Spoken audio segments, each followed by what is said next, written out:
His name is Dorkian. He is 8.5 feet tall. For Furbolg, he's kind of skinny, but he still is very large.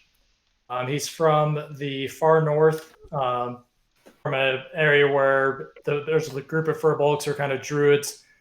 Essentially, he kind of left his village without permission, came back and found that the entire village was desolated. There was no damage or anything like that, just everybody disappeared. So he's been kind of trying to figure out what happened there, and also has been searching for his best friend, which is why he originally left, to go, to find out what happened to him.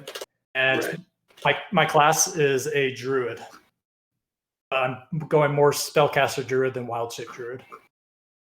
Okay. Cool. All right. Dorkian. I'll go ahead and introduce Natandal Umfres Junor. I'm a half-orc barbarian.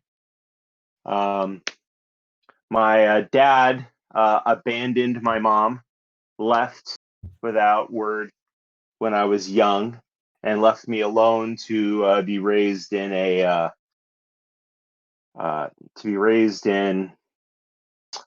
orc tribe as a half-breed, where I received lots of abuse. I was bullied over it. I had to learn how to stand up for myself. That gave me a complex of, helping protect other people who are also bullied. Once I got of age, I see. I left the tribe to go find some to find a place to belong, because as much as most of the orcs joined the orc army, I was not really accepted, although I had gained a level of respect, but they still didn't accept me. So I went off and joined another Keeps army, something still to be detailed out. Did a military career, and then I heard word of my father, whom I was named after, Nathaniel Umphreys, Natandal Umphreys Junor, is the kind of orc bastardization of his name, because we speak with the tusks and all that. Anyways, upon finding out that he is somewhere in the realm, I decided to start questing to go confront my father about the hard life he left me to grow up with. And that's where I've bumped into you all, where I've taken a shining to helping, following you all around. And like I said, I will go ahead and probably react and possibly rage if I see like some sort of bullying, abuse type of unfounded things happening, because I have an urge to protect the underling. That's fair. That's fair. All right. Is there a nickname we can reference you by, or is No. People are saying that. I thought of one. It didn't port in here, but I changed it in Beyond. I was thinking Tinder. I was thinking Tinder because it sounds like Tyndall. And it was a nickname I picked up while in the army, because I had, being a barbarian who liked to rage, I would go off like a powder keg. So they named me Tinder. Nicknamed me Tinder. All right. Right on. We got Tinder. We got Dorkian. We got... What else do we got?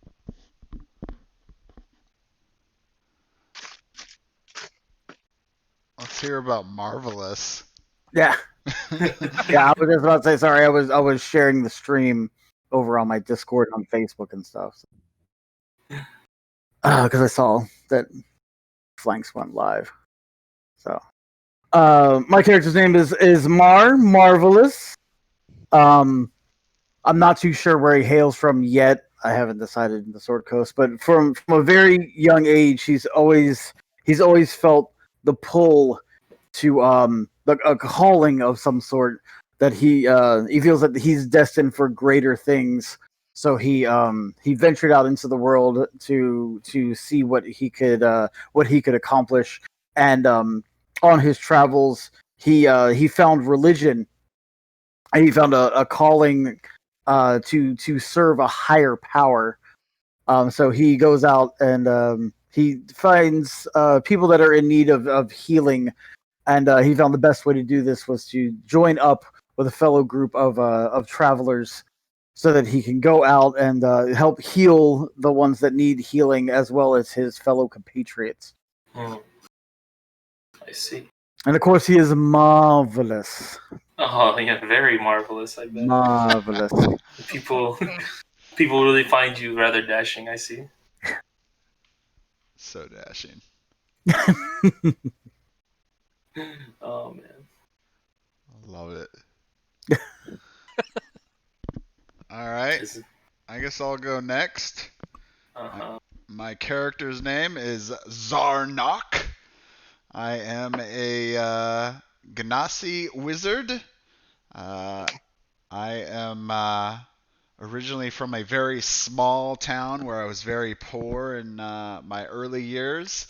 I grew up as an only child, not having much of anything.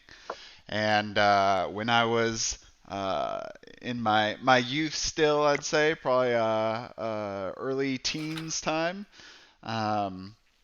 a traveling Knights Guild came through, and their name is the what was it? I'll come up with it later. No worries. That this knightly order came through promising that if the townspeople gave up their young children to join their order, they would live significantly better lives and would be taken care of. And these disciples would learn the ways of magic to be able to help their people and help heal the lands. So my character joined them and grew up becoming a battle mage character that focused on more melee style type magic. And I guess the most significant thing that's happened to him in the last couple years was a strange figure appeared in the guild's hall and actually wiped out that chapter except for my character. And my character, of course, as you could understand, is pretty upset by that. And with few clues, is trying to figure out who this person was, as they disappeared pretty quickly before my character could do anything. Must have been pretty brutal, yeah. Oh, it was so brutal. So anyway, he's, because of the things that happened and the brutality of the things that happened on his order, he's kind of has a short temper as well, and will kind of throw himself into the battle. Right. All right. I guess that leaves me. Yes, it does. So, my character, his name is Ophion. I'm a high elf paladin. I don't have a last name because I grew up on the streets. I never knew who my parents were. Eventually, worked for a king, went through the ranks, and became kind of a spy. After abusing powers for many years, I decided to have a change of heart and use my skills for the common man and became a mercenary for the highest bidder. And eventually I came along with you guys as a group. And most of my characters are pretty laid back, quiet elf, and that's pretty much it. All right, right. All right. So,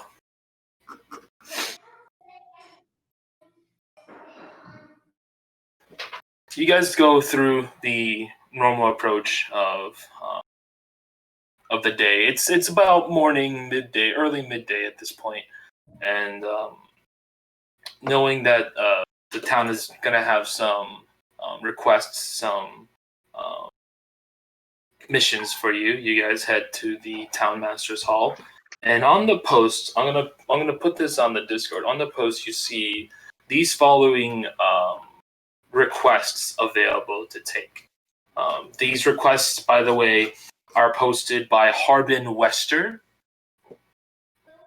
He's a middle-aged humanoid. He lives in a house east from the town master's hall.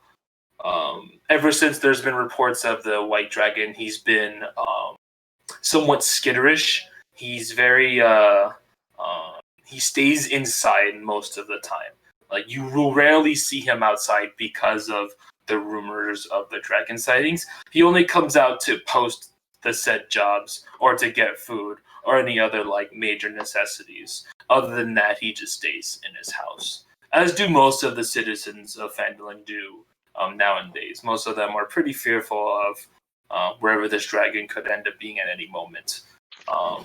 But despite that, work still needs to be done into the town. So these were a few quests that that Harbin Wester have decided to post onto the board. Now, you can take on any of these. You can do all of them if you want. Obviously not at once, but some of these quests involve informing other people in the area about the recent sightings. In fact, most of these quests. Yes, I posted it on our group chat, so you can take a look there. Okay. Yeah, you can take a look there. It should show up. I see it. Yeah. So.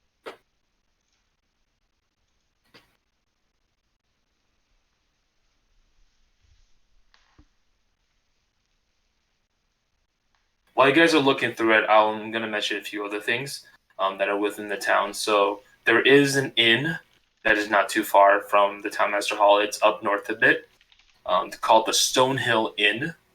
And then further up, there is another shop called Barthen's Provisions. Provides basic supplies, rations, traveling gear, anything else that would be considered used for travel. There's also a miners' exchange, because this town is part of like more of a mining community. So it's kind of why it's set up near the mountains. So they kind of have a section dedicated to that. People will bring in any materials that they may have discovered. It's collected and examined there. Any valuables they think they found is measured and paid out in the miners' exchange. But yeah, also from what you guys understand, within the town here, there really isn't a place that sells weapons, although there's other towns nearby that would have those supplies readily available if any of those things are what you guys are looking for. What's GP there's generally for? Gold pieces. Okay. So the current quests award gold pieces. And this is like total, so you guys would split it among yourselves, however you all see fit. Yeah. So you guys are welcome to discuss among yourselves which quest sounds interesting. If you guys have any questions about the quests, you could go speak to Harbin as well, but just keep in mind that he is a little out of it right now, mainly because of the dragon sightings. But these are just the quests that he currently had in mind to post. And if you have any questions for me, let me know too. I'd say let's go for a Dwarven excavation quest. I was thinking the same thing. It's a go drop off the warning, come back, collect the gold. The gnome one. We only get the 50 if we can come back with something useful, and maybe the gnomes don't have something useful. Yeah, that's a good point. Well, the quest itself does mention that they're known for magical inventions. That's why I was interested in going. Give me some magical inventions. Who's the most vulnerable? If we're trying to warn them, who's the least capable of defending themselves?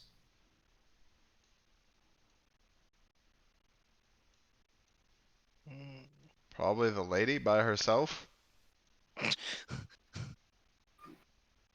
It's only 25.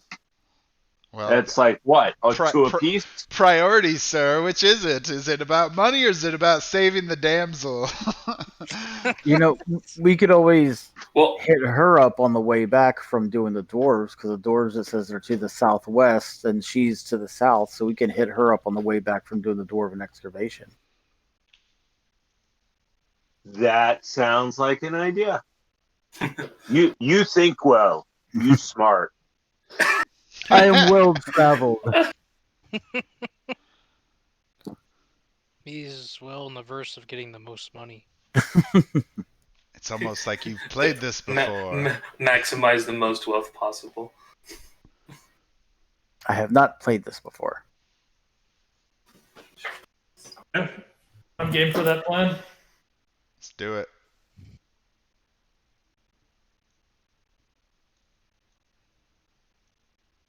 All right. Sounds like we're gonna head off doing the dwarven, and then try to visit the midwife on our way back. All right, sounds good. So, you guys take a brief look through the quests.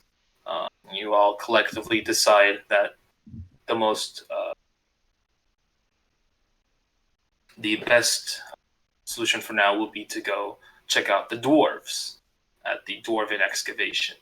So, is there anything you guys would like to do in the town before you guys head out? Are there any supplies you guys are specifically looking for, or do you think everyone is comfortable, all set, ready to go? Well, let's see. It's an archaeological dig. Do we have any kind of like rope spelunking type materials? And if you check in your inventory, I'm pretty sure the Explorers Packs does come with general supplies of ropes and stuff like that. If you go to I have rope. Everyone should have rope, hempen, tinder boxes. All right.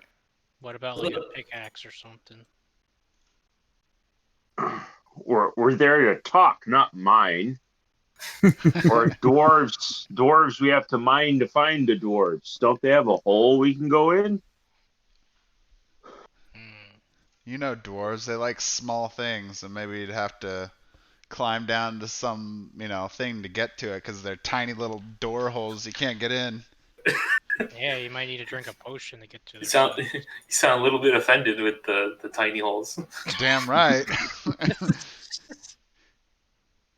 Does the supply shop have any herbalism kits? Herbalism kits? Yeah.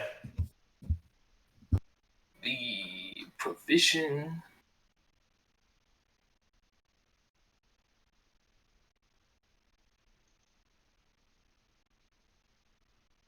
Ooh. Yeah, I would say so, yeah. Snag me one of those. And if you want to head into the shop real quick and go pick up one of those. So you head up.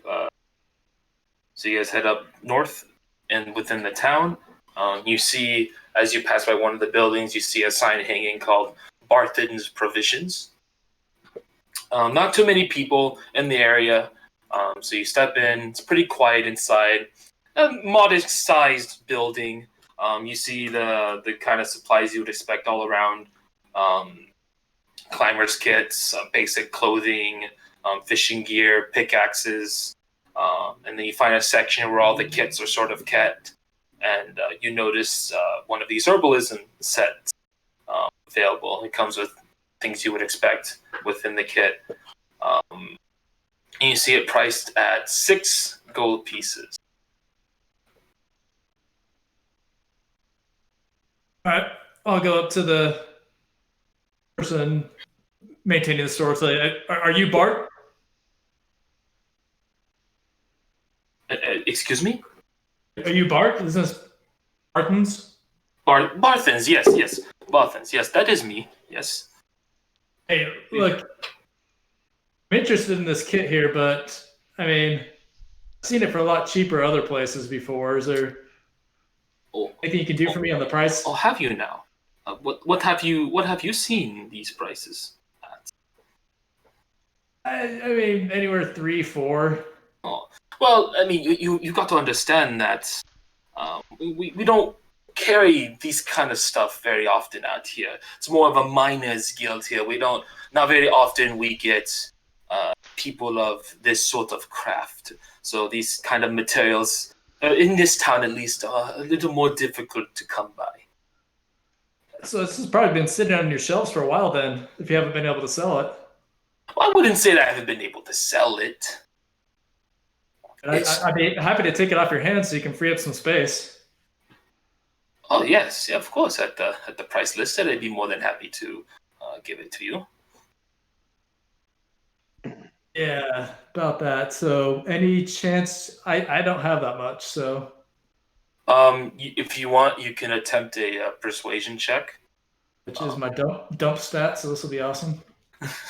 if you would like, to attempt to persuade him for a cheaper price. Alright.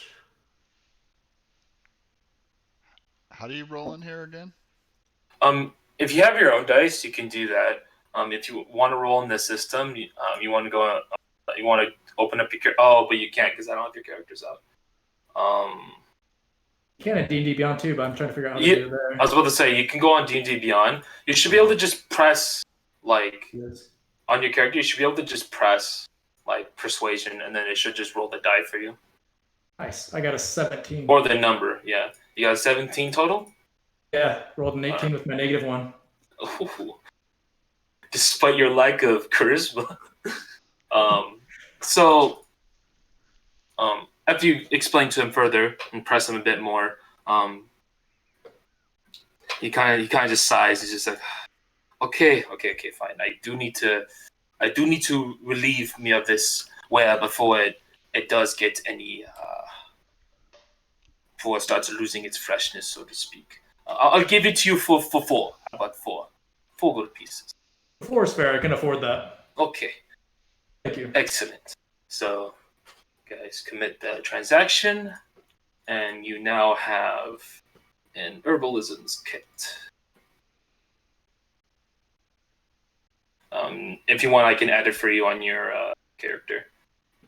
I've got it on D&D Beyond already. Oh, you already have it? Okay. Yeah. Excellent.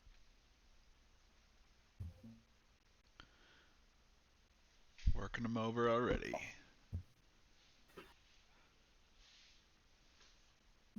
He's got it. Cool. All right.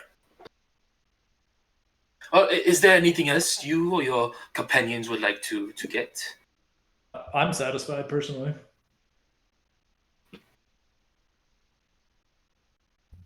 I'm good. I think I'm Okay. good too. Yeah. Well, then. Yeah, let's go. I hope you guys have a pleasant day.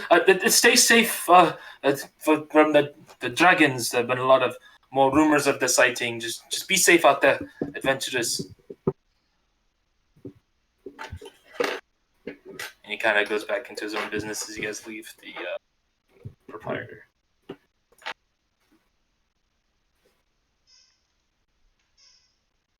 So, if there's anything else you guys like to do, unless you guys want to start heading to the excavation. Well, we can't see the map. Is there anything else even on there to do? No, I was just asking if there was anything else you guys wanted to do in the town before you guys head off. Do you think it would be smart to talk to any of the locals about the doors? Yeah, ask some questions.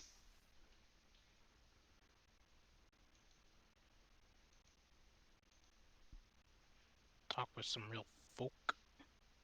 Yeah, some folk. Love me some folk. You enjoy them, folks.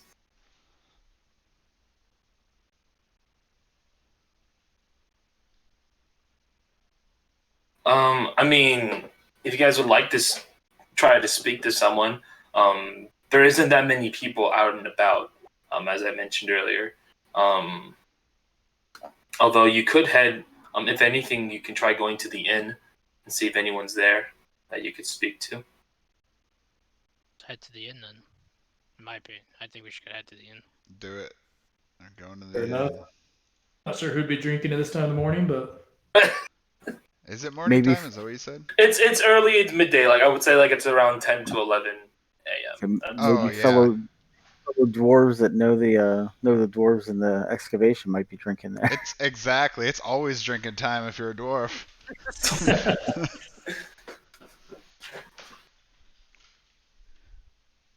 You guys take a quick peek into the Stonehill Inn. You don't see too many people inside, and even in the midday. You do notice a male human at the front desk. People know him as Toblin Stonehill. By the name, he's the owner of the Stonehill Inn. He kind of sees you guys and he gestures a wave towards you guys. A quick look around in the inn, you'll notice maybe like 2 or 3 other people inside, all by themselves. They're all kind of just hanging out, having some lunch, snacks, other various things. But everyone's kind of just minding their own business right now. Doesn't seem like much is happening within the inn right now at this time. Although Toblin is in the front desk, kind of just there watching. So maybe we should talk to this Toblin guy. So we you were saying before we've been to Phandalin like a bunch of times. We're known around the area. Yeah, I would say not a lot, but like you guys have recently shown up, is what I would say, right? Like just based on like your travels and the rumors you've been hearing, you come to Phandalin to kind of confirm those rumors, and they've sort of been confirmed more or less. But people, you always just hear a lot of people speaking about the dragon sightings that have been showing up, and it seems to be like the main talk of the town. Like, it's all anyone talks about now.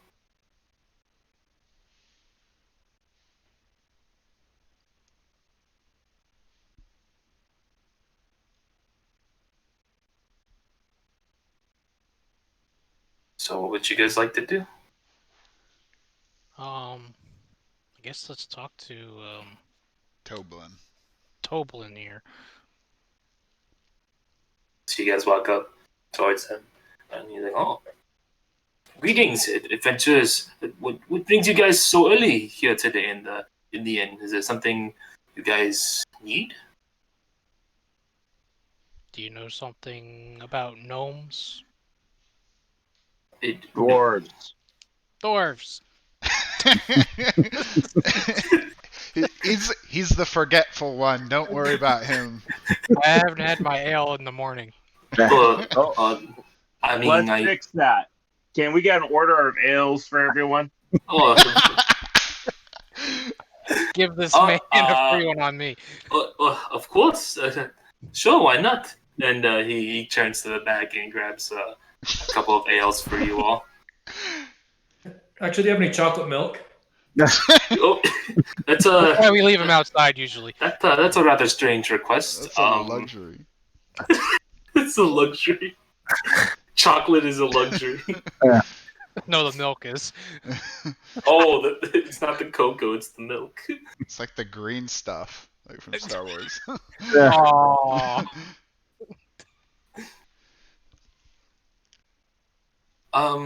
It's like, yeah, he hands you guys the ale and kind of says, I don't have any chocolate milk right now. I'm sorry. It's not something we not a request we usually receive around here. It's something you can Do I know in the future. cost? Do I know the cost of the ales here? They'd just be 1 gold each. Single gold piece each. I'll take 7. All right. Well, I ordered the round for everyone. So do we get 4 or 5 ales? The chocolate milk going to go with an ale? There's no chocolate milk. They're all out. Okay. I go ahead and drop 5 gold onto the bar. Yeah, sounds good. And he takes a gold and hands you guys the ale. Like, enjoy, fresh from our springs. Springs. The ale Beer comes comes from the springs? river.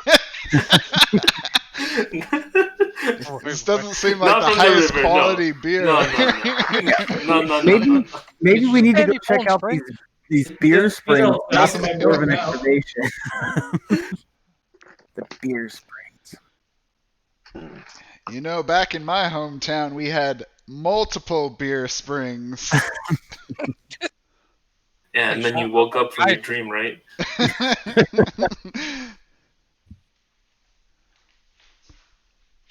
Ah, So maybe Toblin can tell us more about what these dwarves are prospecting for. What?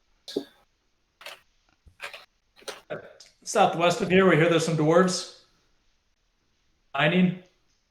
Oh, I mean, I'm aware of some dwarves that are excavating south from here. Yes, it's something you are looking. Are you guys looking for them, or? We could be. Yeah, we're looking for 'em. I mean, I'm sure they're still there. I do know the ruins was a hotspot for a lot of dwarves that once resided there, but I wouldn't know too much about the place. I personally haven't been there myself. Are these dwarves friendly? I mean, are dwarves generally friendly? I personally haven't met them myself. But I think dwarves can generally be friendly. It just depends on how you speak to them, I guess.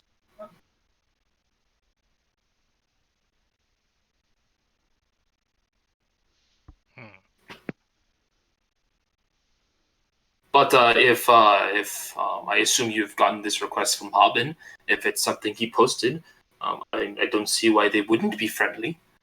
If he's telling you guys to go visit them. Fair enough.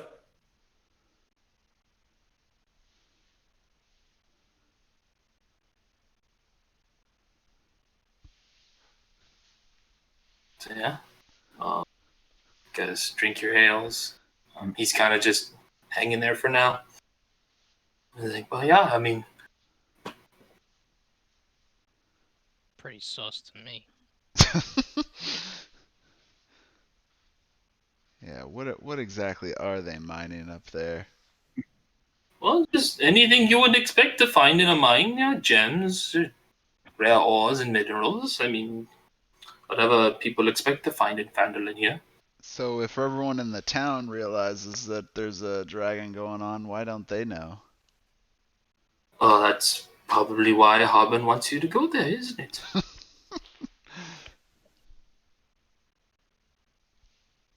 Do you know anyone who's familiar with the dwarves? I mean, I'm sure there are people here who would know, but no one I would know. Say, how often do these dwarves come into the town from their excavation site? Not that I have seen. I wouldn't know too often. They would come by at least. Not recently. They haven't come. If anything. You think they need to come in to resupply every once in a while? Oh, I'm sure they would. I know it hasn't been too long since they've been excavating, so. What about this midwife named Adabra? Oh, Adabra. About her. What's why she's out there by herself? I couldn't really speak for her, but I just know she likes to live more secluded lifestyle, and that'd be my best guess. Is she friendly? I was gonna You ask, seem to be ask that you of seem everyone. to be very concerned about people being friendly. Is there something you're not? Is there something you're trying to tell me? I mean, is there something happened to you? Or? It's a dangerous world out there. Let me tell you. I mean, I I suppose. mean, I was abandoned as a kid, so you can't trust nobody, not even your parents. Sorry to hear that, I suppose. We got issues to work through with him. Hey, where do you keep the good ale? Oh, you asking for another? Sure. Jeez, man, you're gonna get wasted even before we get there. He turns and grabs you another cup. Here you go. How much for the cup? I'm sorry? Is the cup for sale? No, it's not. Oh. He's already had one drink too many. I think we're about ready to go. Sounds good to me. You guys are ready to take off? Chug your drink. Just be safe out there. You know what's lurking around out there. I'm taking this cup. Be safe. Like, no, we don't. That's why we were asking you about it. We don't know what's lurking around out there. Well, you guys have heard about the rumors of the dragon that's roaming around these parts. I'm sure you guys have heard about that, but Yeah, Rumors. not friendly thing. some would swear it's not rumors. That's the worrying part. A lot of How fake many- news going around. How many sightings have there been? It's a bit at this point. Mm. Maybe a bit too much, but it's all just words for now.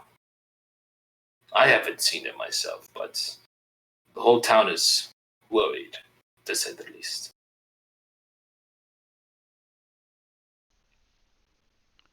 Well, we should probably get along our way before the sun gets too far. Let's head towards the that way. Dwarven ancient site. Mm-hmm. Yeah, to the southwest somewhere. Does anybody know exactly where this site is? You would know that it's generally south from the town, so So we just head south. So are there any maps we can buy? Did you say bats? Maps. Maps. Masks? No, there's no M code. M A P That's the next S. Oh, maps. Okay. I didn't know what he was preparing for. Yeah, we're gonna fly everywhere on bats like in Warcraft. Jump on a bat. Let's go. Yeah, because that's totally like something that's real. Mm. You guys would have a general map of like the region you guys are in. Within the quest, it doesn't explicitly say on it. It just tells you that it's southwest. So you can just head, well, as I mentioned, southwest from the town. So let's head southwest. Yeah. My companions, let's go. These dwarves are in need of our help. Hope it's on the straight line that we're traveling southwest. Well, your travel will be more or less smooth. It'll take most of the day to get there. Actually, how big are these? Oh man, it's gonna take that long. We better play some music along the way, guys. I hope you all brought your instruments. My pan flute. I got a lute. Check my possessions. I will play my prayer book. Okay, you're vocalist. Got it. Actually, it would only, correction. It would only take about, I would say it's about like a 3 or 4 hour walk to get to this excavation. So We got this. The excavation's about 12, 13 miles. So if you guys travel at normal speed, it would take half a day to get there. You can travel faster though. Yeah, if you guys, you can. So technically, so there's rules for when traveling. You can travel at a fast pace, a normal pace, or a slow pace. and each one have their own consequences. So if you travel at a slow pace, you obviously cover less miles in a day, but you have advantage on like perception and sneaking. Normal speed, there's no positives or negatives, and then fast pace, you have disadvantage to perceptions. So those are the general ways of traveling. So at slow speed, you would go 18 miles in one day. At normal speed, you would go 24 miles in one day. And then at a fast pace, you would go 30 miles in one day of travel. That's why if you go at a normal pace, this place is about 13 miles away, so it would be half a day. It would be half a day's worth. Like, is it directly off the path, or do we stay on the path? You guys would be traveling mostly across plain, grassy fields. There isn't really a path to follow. It's just so you have the town, and then off in the distance you see the mountain range to the southwest. That's where like the excavation site is generally at. It's like at the ridge. It's like at the edge of the mountain. Like they dug into it.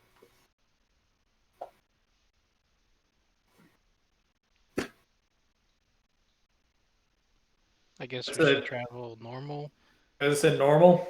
Yeah. Normal. Not like That urgent. Yes. Yeah, we don't want to go urgently, guys. We got a lot of music to play. Yeah. So you guys Drink a lot of spend you guys spend the midday to travel all the way to the excavation site as mentioned on the quest. And as you guys approach towards the mountains to the mountain range, you begin to see sort of the entrance appear. And here we go. How are you guys traveling? Who's in front? I Me. tend to I'm walk in stumbling. front. So The barbarian. I'll bring all your characters out like so. There you go. I'm in the back stumbling because I had 2 ales already. Too late for that. So you guys begin to approach. Oh, but yeah, by the way, if you hold left click, you can, just a reminder, you can ping if you need to. As you guys start walking towards, you notice there's kind of like a gate-like structure in the front. The door's wide open. As you guys enter or start walking closer towards the entrance, you at this point start entering into like a canyon. So the walls are slowly rising. I don't know how you guys want to approach the entrance. You guys are just going to walk in normally, or how do you guys want to do this? Does this Are we still playing our music? Actually, that's a legit question. I don't the know. door? Does it look like it is a newer door or an older door from the ruin? It looks old.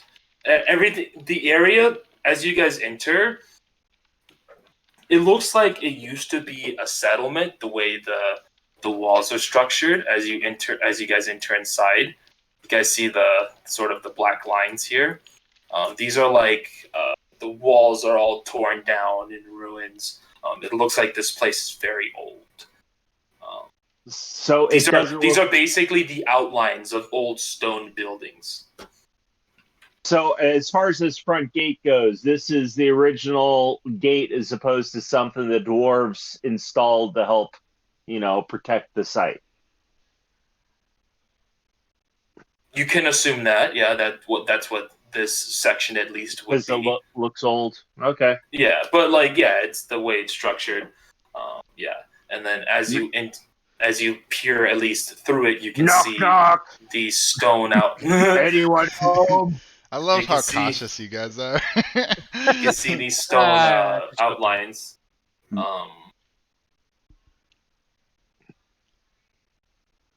Yeah. Can I make I a will- perception check coming forward towards the Oh gate? yeah, sure. Roll for it. You would roll.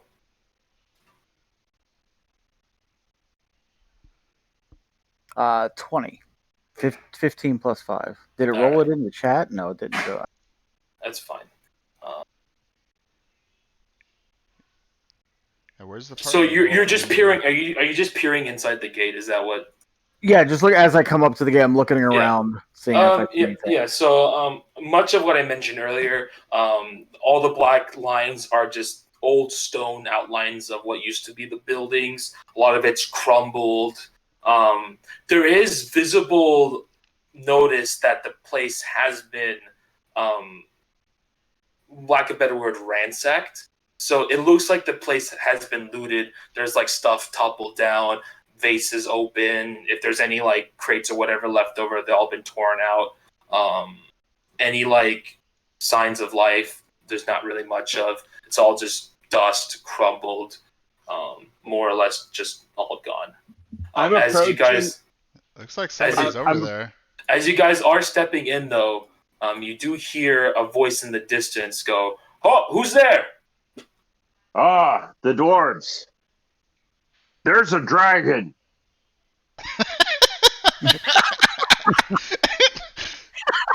He's pretty blunt. You guys see one of the dwarves step out from across the high walls, and he's like, "I beg your pardon." There's a dragon. There's a white dragon. It's been attacking the area. We've been asked to warn you, so you be safe. White dragon in the area? Are you sure about this? I haven't seen it myself, but everyone else seems really concerned. You see another dwarf coming out from the side. He kind of talks to his buddy.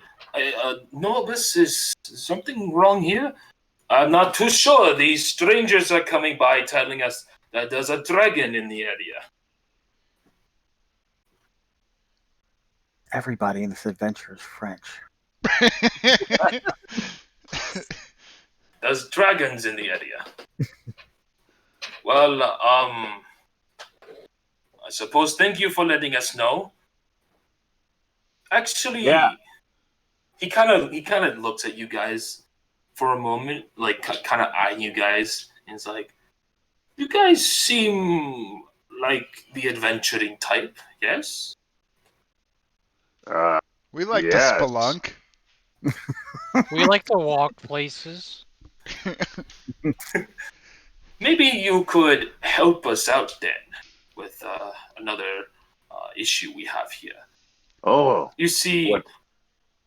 We've, as you probably know, we are excavating in these old ruins here. I don't know if you care about the details or not, but this was an old temple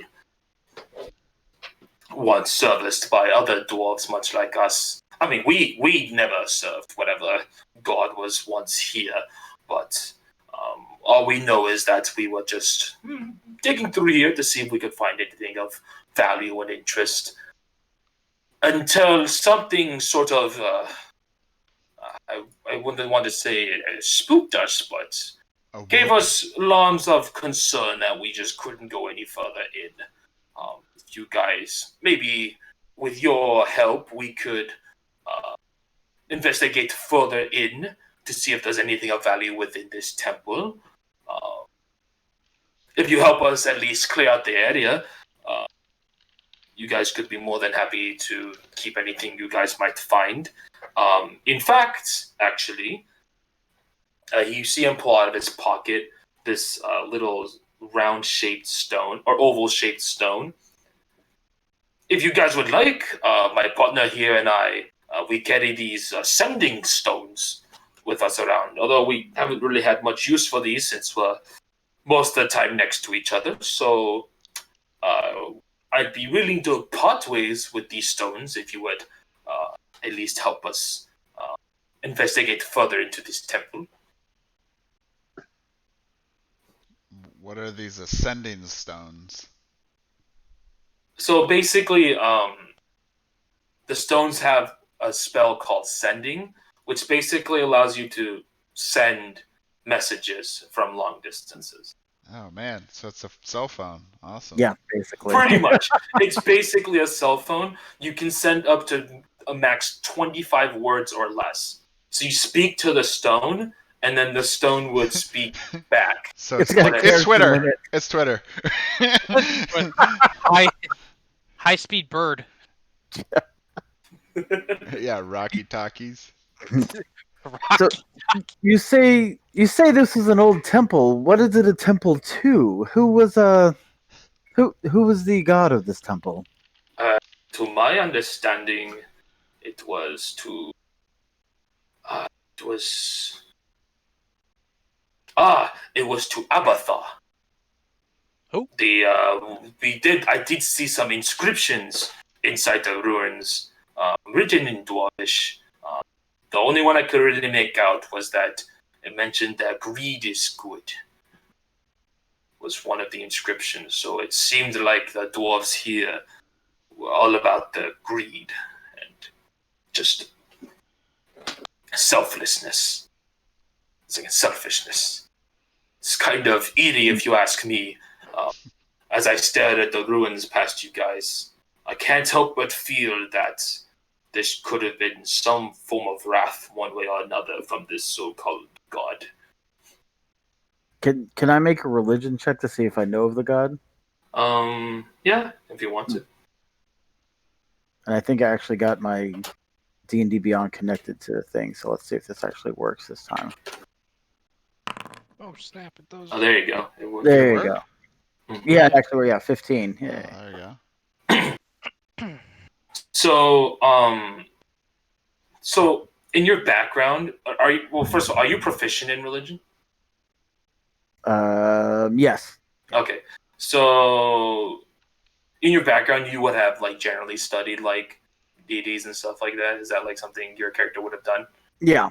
Okay, so from what you've studied and things you've read, you do know you're familiar with the name Abathor. You've heard of it before.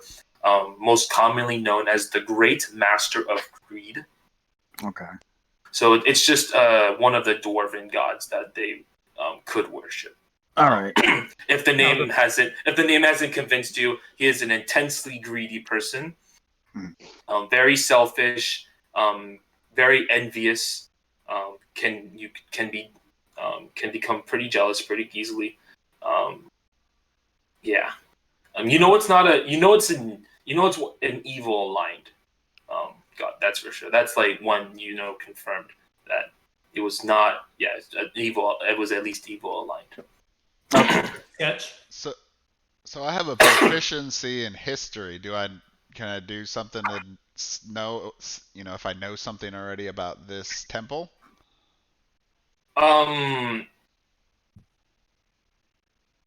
Unless you really had studied in your background, you would just know that.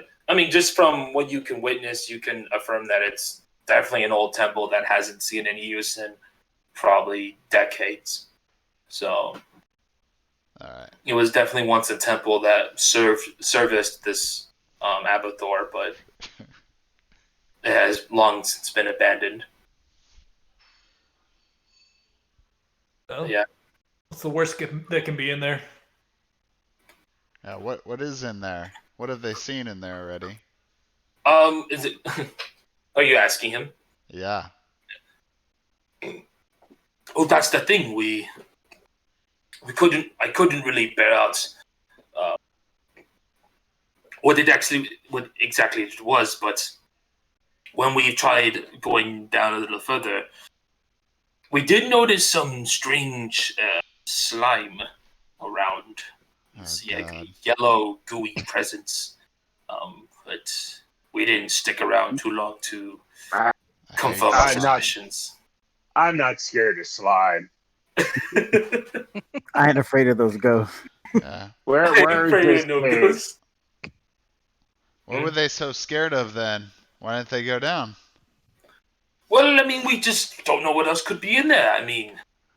Yeah, there's slime. What else could there be, right? Hose. But we're more than welcome to walk you in, and you can go see for yourself. All right, let's go. All right, Yeah. so We got an So escort. the- Yeah. All right, Yeah. Brett, you go first. so you guys order how you guys want to Tinder. approach Tinder. Definitely Tinder. definitely not related to the app. We're not swiping. Not swiping. Swiping or swiping. Swipe or no, swipe in. So they kind of lead you guys into the actual. You guys walk through the foyer and into the actual temple itself. So it's pretty open, pretty spacious. There are 4 pillars in the center, as you can see. The pillars are holding up what's left of the ceiling. Yeah, you guys step in. What do you guys want? What do you guys like to do as you step in? And you guys, the dwarves kind of wander around for a moment, and they kind of say, "Oh, we don't really see that thing I mentioned earlier." How dark is it in here for those of us without dark vision? There's only one of you without dark vision. Nice. We see everything. And it's Dorkian. The light from outside will be shining inside, so you guys can see inside like normal. Okay. The sunlight from the outside will be shining through into the temple entrance. So at least in this area, I would say it's dimly lit. Well, looks like we cleared this out for you. They kind of look around there, just Now like, pay us. I could have sworn there was something here. Where did is we what- see the slime? You kind of see him over here. He's kind of pointing in this general area. It's like, last I saw, the slime was around here. Okay. Can I Um, make a perception or? Oh, yeah, go I for it. think, Yeah, go for a okay, roll perception. normal perception roll. There you go. I got 17 on my perception. Yeah, 17, 20. Oh, you got a solid 20. Yeah, I saw 20. But Yeah. yeah, crits only So, count towards. so with Norbus's, he's very convinced that he saw it here recently. So you look around a bit to your left and to your right, and you just see much of the same, just rubble everywhere. The pillars that are barely holding, even one of them slightly crumbled on the side. That is until you look up. Uh-oh. And as you look up, you're kind of taken aback for a moment as you see this giant blob of yellow goo just hanging from the ceiling, looking like it was just ready to strike. I told you I Wait. hated slime. Wait, who is And this? Who sees this? Mars does. Okay. Well, and you would too, because you rolled pretty good as well. So I rolled you a both- 17. Would I have seen it? Where are you at? Oh, you're over here. From where you're about to see it appear, you're not going to see it appear. But Mars, as you watch this slimy goo, was looking like it was about to strike, but now that you noticed it, and instead just kind of flops to the ground, and everyone in the area just hears this loud thud into the ground, Oh, and appears this yellow, jelly-like substance, kind of just hanging and looking like it's ready to grab something. And I would like everybody to roll initiative now. Before we get into combat, I noticed that my character got imported with an armor class of 11. It's not taking into account my unarmored defense because I am a barbarian. It should have. Well, you're not wearing an armor. Your armor class should be 10 plus Dex mod plus Constitution mod. You're a barbarian, right? Right. So, it says it probably just didn't import correctly. I can just simply fix it. There you go. okay.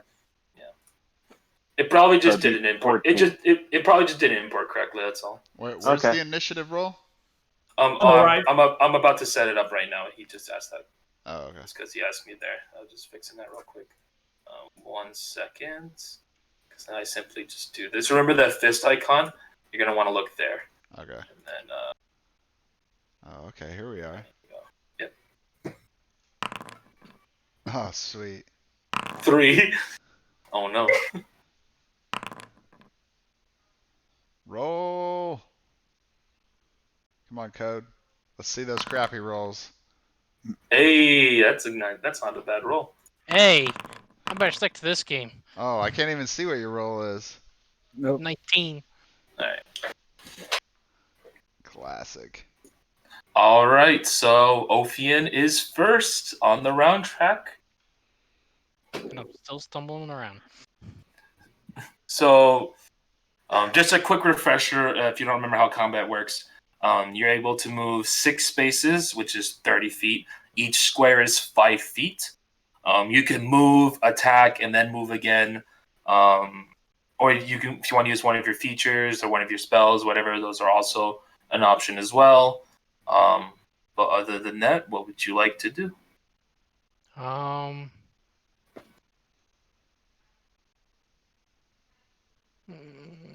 Let's see. Can I use Thunderclap on it? I think Thunderclap, it's a range around you, right? Yeah. Alright, can I just do like a normal attack with my... Can I throw a javelin at it? You could throw a javelin at it if you like. You have the range to do so. You have the vision to do so. As long as you can see it on your character, you can aim right at it. Okay, so I just roll. Yes, you would roll to hit, so it'd just be a d20. If you go to your features, or not features, inventory, the javelin there, and then standard roll, and then you just click attack. And then this will be with your dex, though, since you are throwing it, which is still a +2. Okay, so just normal? Yeah, just attack, normal. That is a 14. That does hit. So, and the damage, it says, is 4 points of damage. So, you notice this slime drops to the ground with a loud thud. And immediately, without hesitation, you pull out one of your javelins and you aim. And you lunge this javelin forward. And it kind of pierces into the jelly of the creature. Right into the jelly. And you can tell that this creature sort of flinches a bit by getting pierced. But other than that, it seems more or less unfazed by this sudden spear that's lodged into its body. Is there anything else you would like to do? I'm gonna step back. And so you should be able to move your character. Yeah, so I mean, you can move up to 6 spaces. So I'm gonna hide behind the pillar. all right, sounds You good. guys go. All right, up next is Tinder. What would you like to do? All right, He's gonna swipe I right. gotta find this guy. Do it, Tinder. That's 1, 2, and smashy smash with my great axe. Hey, Yes. there we go. Smashy smash. What? He's the Hulk of our group. Attack. Yes, you would do an attack. I'm looking for the attack button. On your character sheet, if you go to inventory, I'm there. yeah, and then go to great axe and then standard roll, Standard roll. Okay. and then it'll pop up in the chat, and then you just click attack, and then you just so go specify. back. Yeah, and then it seems counterintuitive, I know, but and then and then you just click attack, and then you just specify that it's a normal attack.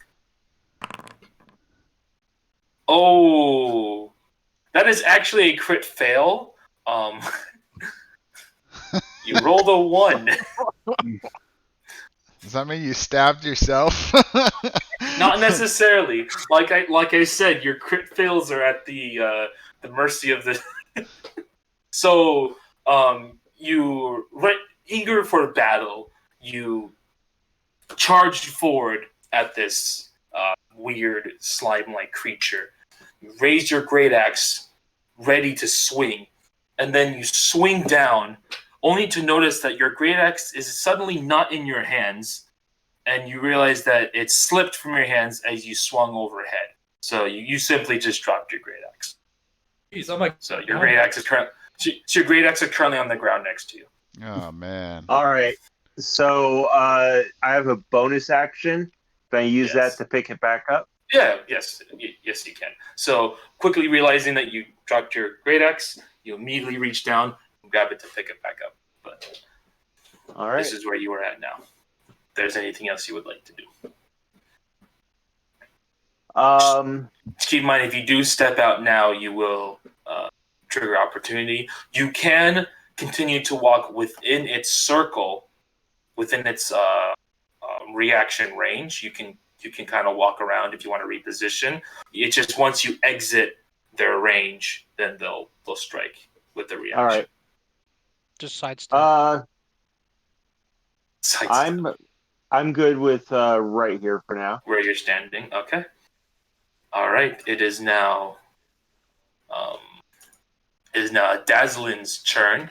He sees the slime appear, and kind of like before, he feels a little terrified of or he feels a little scared, but because you're all around here, he feels a little more confident now. And he decides to step forward, pulling out his short sword.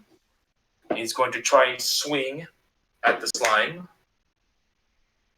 That is a 5, 7, 9. That is a hit with a 9.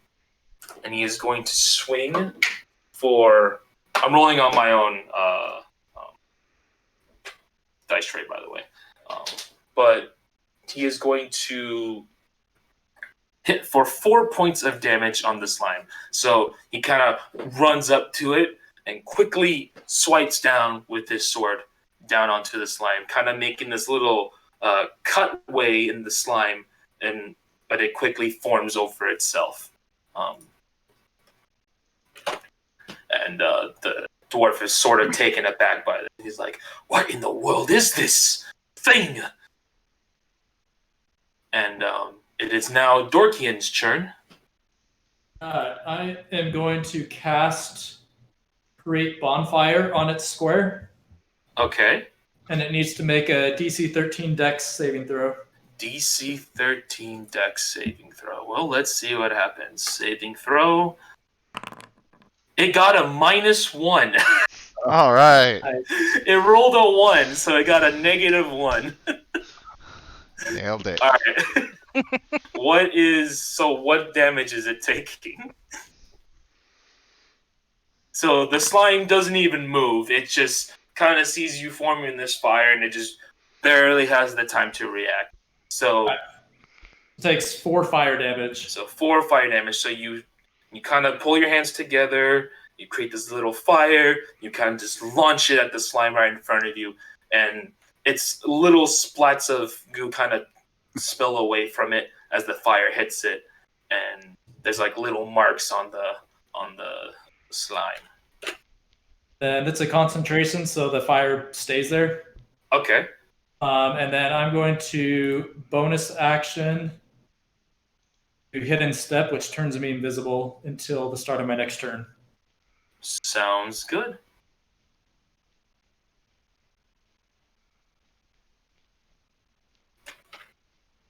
I'll stay there. That's Yes. You are now invisible. I will mark that as so. Ooh. There you go. You got, now you see him. Now you don't.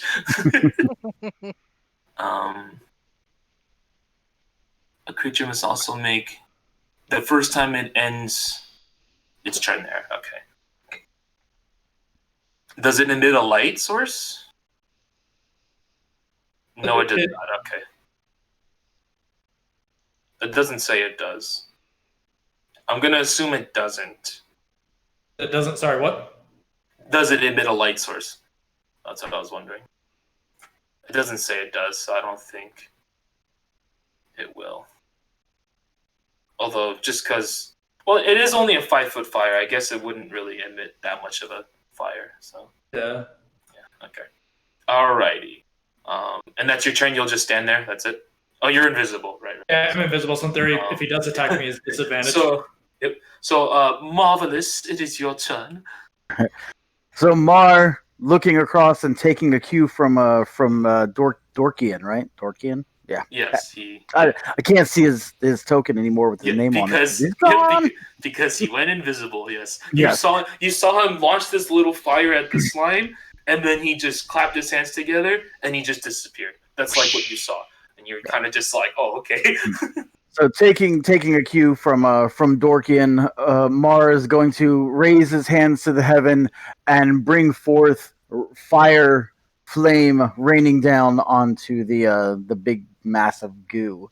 Ooh, so sacred flame. Sacred flame. Did it do it So over that's there? So that's another dex save. So Yeah, let me same thing. do DC that 13. right now.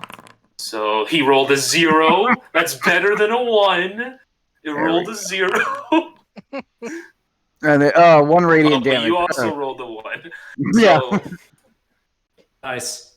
so you attempt to concentrate, and you land your mark, but you notice it was just a very small stream of light that kind of beamed down. Yeah, I've got my book of Onto- matches out. I'm just flicking matches at him. You basically just flicked the match. Flick, flick. He had too many chocolate milks before coming Oh, up eventually. man. I'm in One love match with too the many. Coco. Okay, and that's Would you like know to what? move? Yeah, hold on. I'm just gonna take a 5-foot step back this way. That way, I'm still within the range. I can see him still. Sounds good.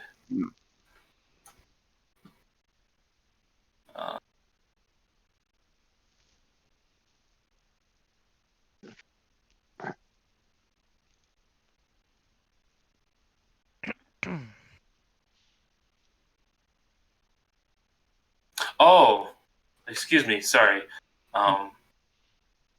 Okay, hold on. I'm gonna push you back here. You'll see why in a second. This is just my mistake. I just didn't. I didn't resize this correctly. Hold on.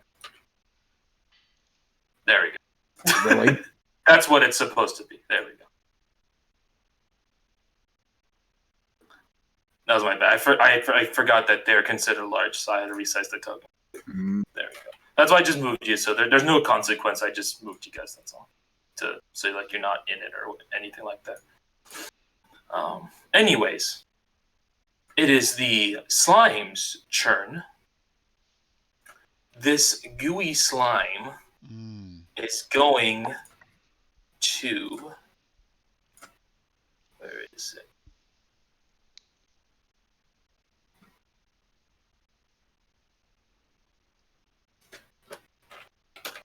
I don't know why it's not telling me what it can do on here. So I have to go on here instead. Attacks closest at the lowest health. Oh, it's just called. It's just called that. Oh, that's an interesting name for an attack. Okay, so it's going to Tinder. It kind of turns its focus to you, and the slime kind of winds up in the air, and it looks like it's getting ready to strike you. So it's going to attack you. Not a crit, but it rolled it. Oh my goodness. Let me see real quick.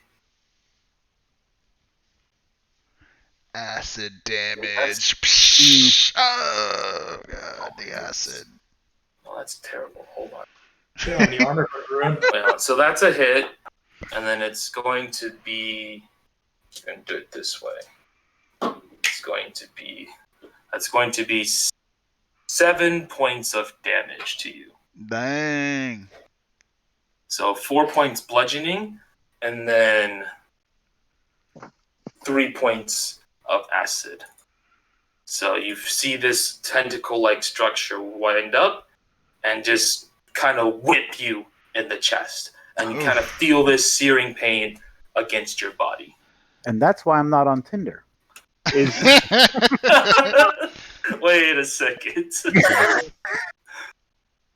is there an easy way to my hit points went down. Yeah. If you double click your character, I can adjust it for you guys, but like I just did now. But if you want to, if you just open your character sheet, you can click where the number is and adjust it as necessary. You definitely felt that hit against you. So that was the jelly's turn. And then did it move at all? Oh no, it's just staying where it is. And then this other The other The dwarf. fire's still there, so I'm gonna roll damage Yes. on that. Oh, that's right. Yes, you are correct. So it will take 3 points Three of more fire damage from damage. that fire. Yep. Wait, So- why is there more fire now? It's his concentration where he placed it. If the enemy ends his turn there, he deals more damage. Yeah. Ah. The jelly is standing on top of the bonfire he created. Basically, yes. It doesn't really have anywhere to go. I mean, it could go, but then everyone would get to smack it. So I don't think that's a good idea. Yeah, it should totally move. Everyone would just get to smack it. So I don't know about that. So the other dwarf here, Norbis, he sees you get whipped, and that kind of scares him a bit. But seeing his partner go at it compels him to sort of do the same. So he's going to swing. That's a 4, 6, 8. That's a hit. So he's also going to swing with his short sword for 5 points of damage. So he gets another jab into it, kind of swings over and swipes down at the slime. And you notice that when he swipes down with his sword, the goo sort of splits a little bit more. And it looks like it's about to split apart completely, and then it barely latches itself back together.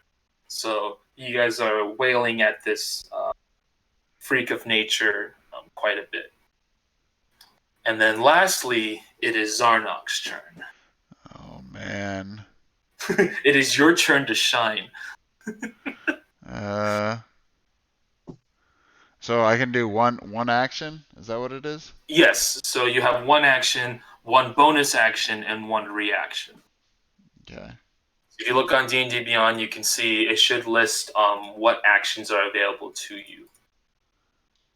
Like if you go to the actions tab, it'll show like all the actions you could take. All right. Can I do this produce flame? Is there... This produce flame. This is more. It says you can attack with the flame. On the following turn. So you spend the first turn to create in your hand, and it kind of acts as a torch. And then the following turn, you can throw that flame at a target. Gotcha. So that's how that works.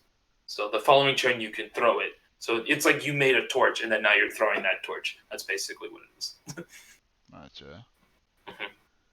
All right. And there's friendly fire in this game too? Yes, there is friendly fire, so you do need to be careful how you throw your spells. Meh. God. Shock it. All you guys are standing in the way. I mean, theoretically, you want to be careful, but I mean, if you don't care, that's not my concern. That's not my problem. You guys can figure that out. You guys can talk about it upon yourselves. I was gonna say you got a direct line of sight, Czar. There's no worry about possibly hitting us over. Fine.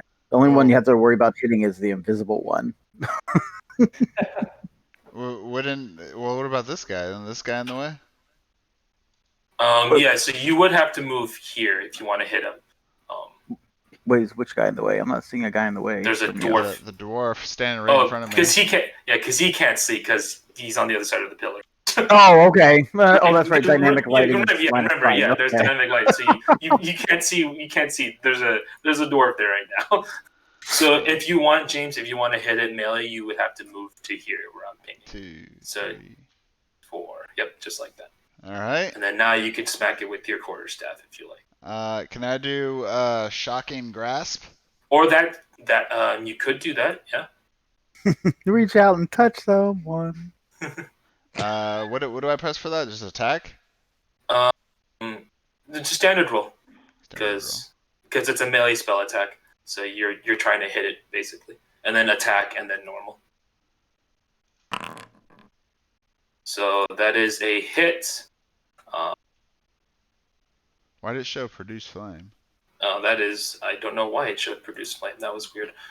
But you're supposed to. Is it 1d8 anyway?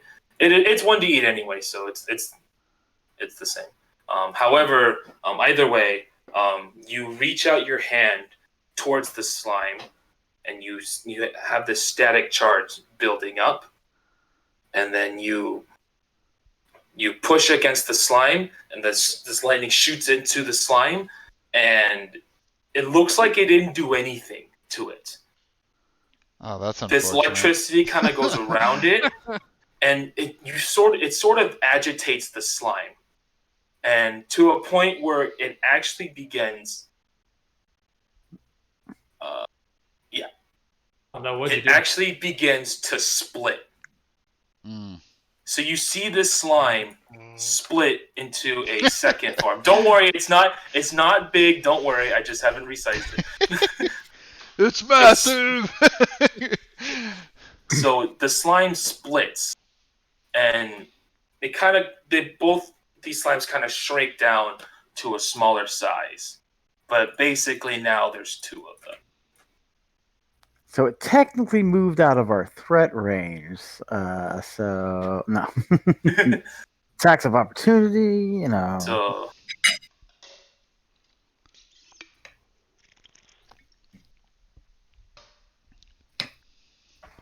So now with all those slashes and the electricity, it kind of just gave way at that point and just split into two. So now there's two of the same, but they're smaller. All right. Top of the round. It is now Ophian's turn again. Oh boy.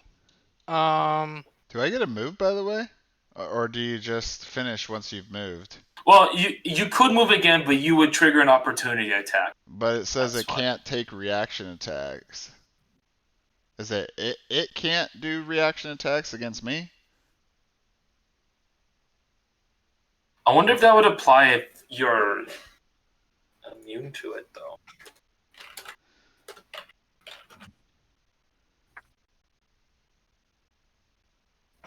I don't know. I just see that it says on hit target takes 1d8. Okay, no, it still applies. So you can move back out if you'd like to do that. Okay.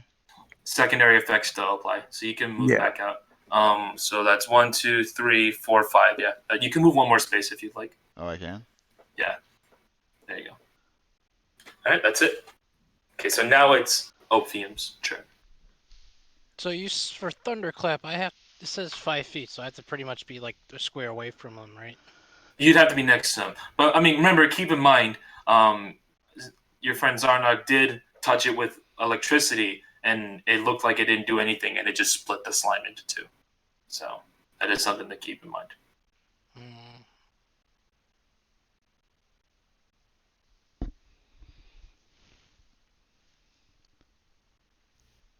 Could I light a torch and throw it at it? If you'd like to do that. I mean, if you're into that kind of thing.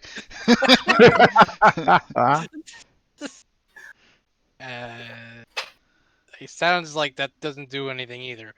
I'm just gonna move 4.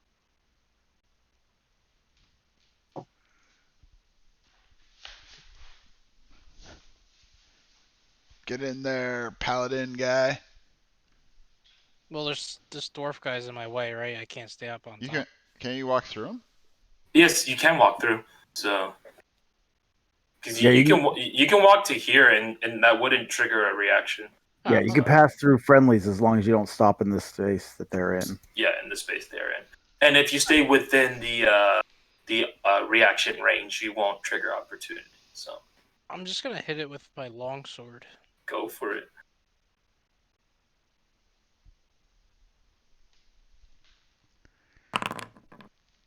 Hey, that's a hit, and that's 20.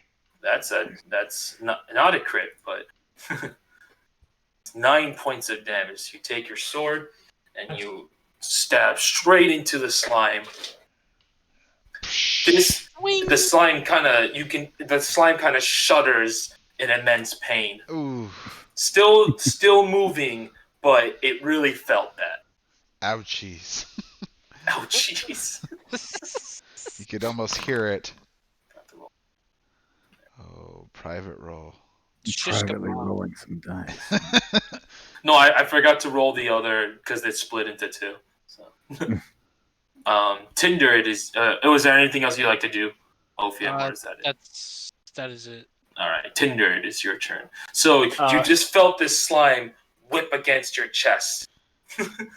I feel like raging.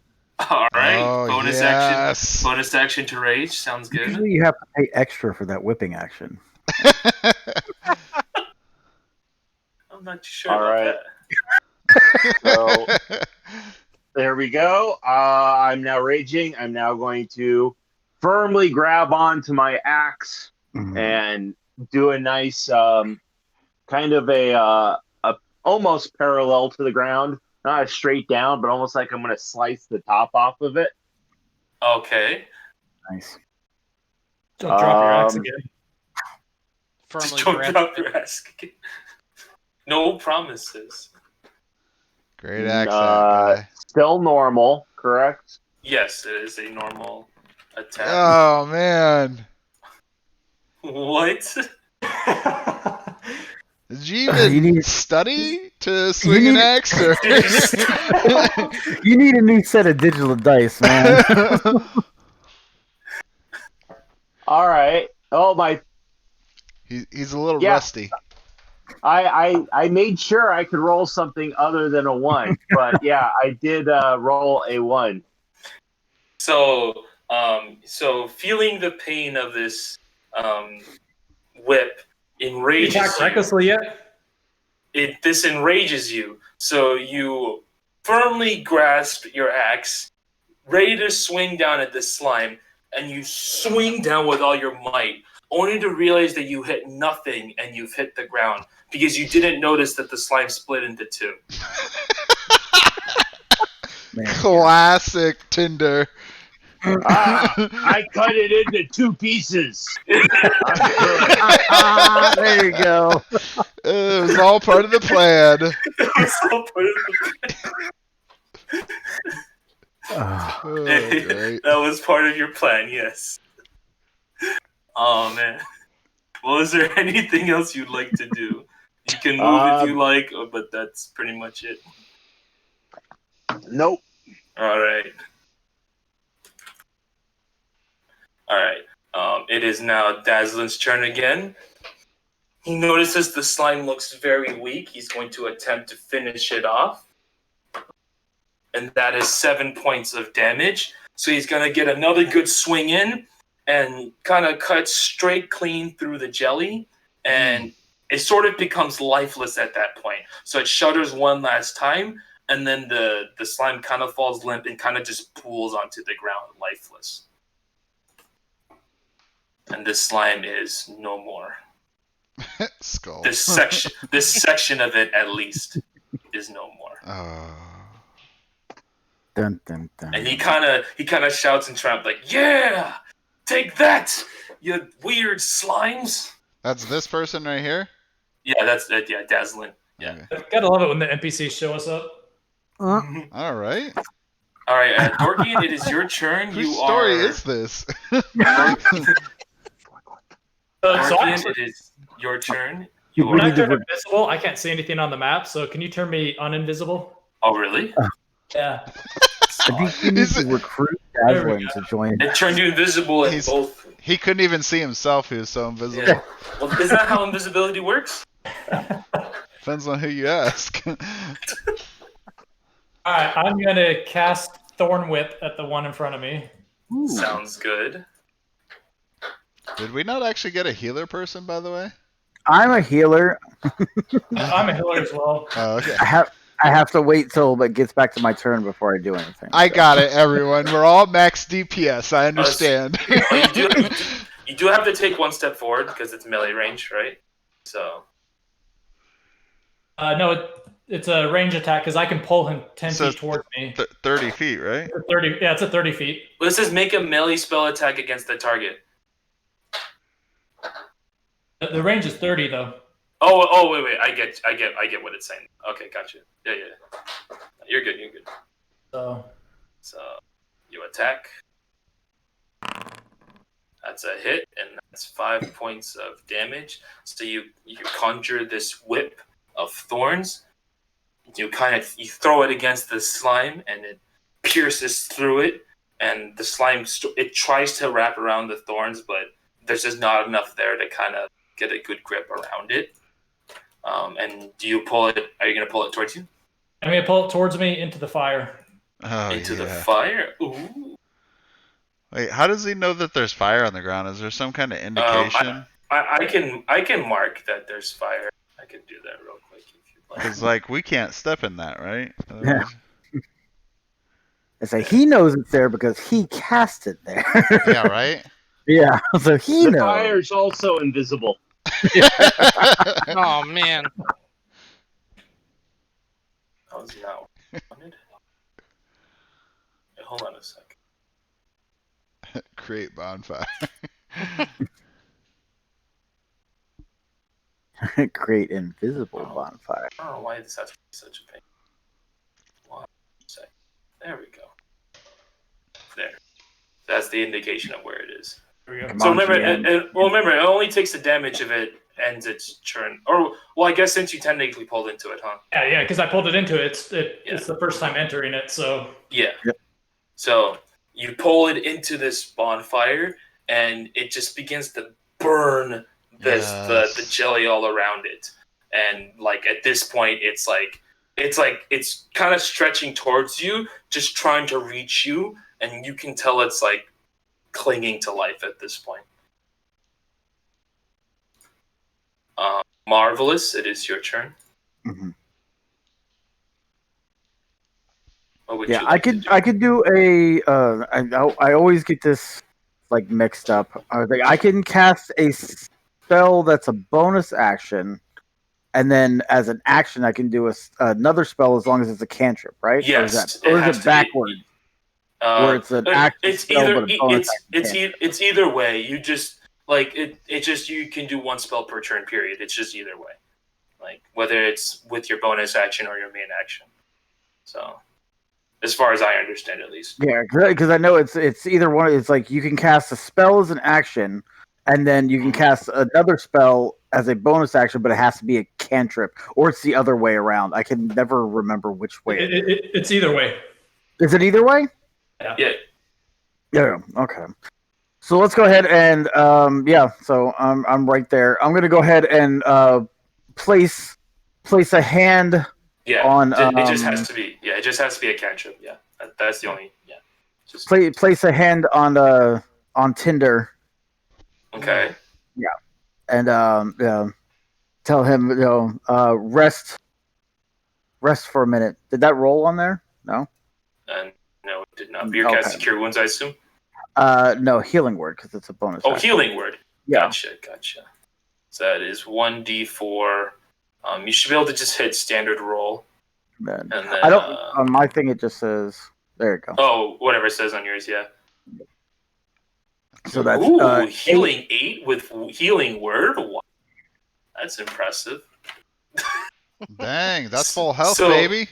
So One of you those life feel clerics. so while you're enraged that you just can't hit this thing, you feel this hand on your side, and you feel this rejuvenating energy sort of flow through your body, and like that searing wound that was once there sort of immediately heals away. So you feel you're still enraged, but you feel better. All right, In thank all you. the right ways. And then what would you like your main action to be? Hold on, because I'm trying to. No, that roll should be off. That's off because I'm looking at it. It says the roll is a 2, plus the 3 I have from being a disciple life, so it should be a total of 5, not 8. That's weird. If you look Well, at the plus your 3, wisdom. the plus 3, yeah, your wisdom. That's why. is it plus? Anyway, okay, so 8. So main action. Yeah, hey, I'll take it. It's an 8. It's an Oh, 8. man. Yeah, there we go. This is okay. horrible. I'm healing so well. No, see, Yeah, I was like, it's 1d4 plus your ability modifier, which is plus 3, and then your disciple gives you another 3, right? So, right? yeah, that's right, because your ability modifier. That's right, and then Yeah. the healing from the stuff. Yeah, it's been a Yeah. while since I played the healer. I've been No. DMing so much, I haven't been playing a lot. You're So, good, man. yeah, and then Sacred Flaming. Yeah, because disciple life is 2 plus your spell's level, which is 1, so that's another 3. Okay, and then for an action, the cantrip Sacred Flame on the jelly. Yes, go for it. So I need a DC Sear 13 that. deck. Oh, right. Well, let's see if it rolls its third one in a row. It rolled a 14. All right. No. No residual damage, I assume. No. No. My flame just hits the bonfire and just makes it brighter. Totally misses the jelly. Pretty much. Knowing that it's on this fire, it's going to attempt to move away out of fear. So it's going to start climbing up the side of the wall that it's on. So Ophium or Dorkian, you both, if you want, can attempt a opportunity attack. Actually, I don't want to go back too far, but when he was pulled out of my range, would that give me the ability of an opportunity attack? No, it's the same idea as Arena. It's because it was forced away. Okay. It wasn't his choice. Yeah. So I'm not holding a melee weapon, so I can't do an opportunity attack. Ophium, would you like You to don't have a smack melee him? weapon? So do Yeah, I have one, but I'm holding my spellcasting focus. Yeah. And a shield. roll. Oh. Yeah. Is that So, what happened? Is that just a standard roll? No. So, for spell casting, if you want to cast, because a majority of spells require materials. However, if you use a focus, you don't need the materials unless it's like gold or money or it gets consumed. Then you can just use your focus and completely ignore the materials. So, but then you have to be holding it, obviously. So that's why he's not holding his weapon right now. So I could just... It would just be a normal attack with whatever weapon you're using. Yeah. Okay, so just attack With your longsword. Yep. Yep. It's trying to move away from this flame. It's scared at this point. Roll it, baby. So that is a 7. You got it. That is actually a miss. Oh my god. just like Arena. 7's actually a miss, unfortunately. So it's going to climb up the walls. So it's just climbing up and up and up. It's just trying to get away from you guys. So how much can it climb? Because it does have spider climb. 20 feet? Oh.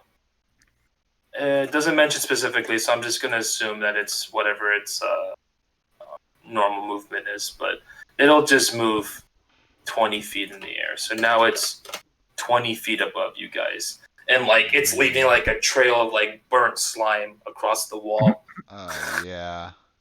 The other dwarf here is kind of just staring at it, like kind of watching it very intently just to make sure like it doesn't lose sight of it. You know, like when you know there's a spider in the room, you watch it very closely so you know where it is at all times. That's basically what Norbis is doing right now. So it's Zarna. It's still technically above the fire, right? He rises. Right? Unless your fire can How hot is it? travel across the walls and just streak up into the air. I mean, I don't know. I mean, we've been throwing fire onto this bonfire after fire. I don't make the rules here. Zarnak, what would you like to do? It's currently climbing against the wall. It's up 20 feet in the air right now. So what 20 happens- feet from you. What happens? Oh, it's at 20 feet? Yes, Oh, it's 20 man. feet in the air right now. So it's climbing against the wall right now. All my spells are 15 feet. That sucks. Move closer. Jump up. Jump up and swing. Yeah. Jump and cast magic. Can you do that? Can you jump 5 feet in the air? I don't know. Can you? Can you jump double your size? Maybe I mean, I'll there's. just- I mean, there are spells that help you jump in the air, but like. I'll stand on Ophia's shoulders and cast. if he lets you. He's more than welcome. If it's gonna kill this slime. I'm gonna stand on his shoulders and I'm gonna Ugh. cast Burning Hands, and that should be Ugh. 20 feet, assuming he's 5 feet tall. Yeah, I mean, he's sure. If he willingly lets you get on his back. He's on my back. Hurry up. All right. So you're casting Burning Hands? Yeah. It's a dex saving throw. Okay. Okay. Well, let's see if it's nimble twice in a row. There's no way, right? Wait, no, I what? didn't. How do I place it? Oh. Oh, you don't. I know you're aiming towards the thing, and you're aiming okay. up in the air, so you're not going to hit anybody. There's Okay. not going to be like. That's kind of what friendly I fire. thought, anyway. Yeah. So then you don't need to worry about measuring because you're aiming in the air, so you're not going to hit anybody. Yeah. Except for the slime, of course. So we'll roll for damage because it rolled a 1 again. A lot of 1s today. I'm a little concerned. Oh, nice. Yeah, you're sick of this slime. You crawl up against your friend's back, and you just steady your arm up like Iron Man, just ready to blast it. And then the flames just shoot out, and it just roasts what's left of this slime, and it kind of just incinerates into the wall, and it basically just turned into ash. Nice. Good move there, Ophia. Good. And that is the end of combat. You're welcome. Yeah. Now get off my back. All right. Yeah. I peek around the pillar. I'm like, why is he on his back? And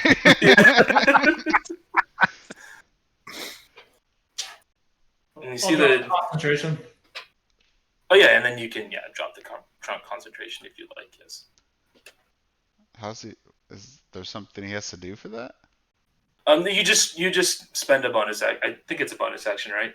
No, you can drop concentration anytime you want. Or you just drop it without any action. Yeah, you just announce it like, oh, I'm dropping concentration, and then it's gone. Because you only can hold one concentration at a time.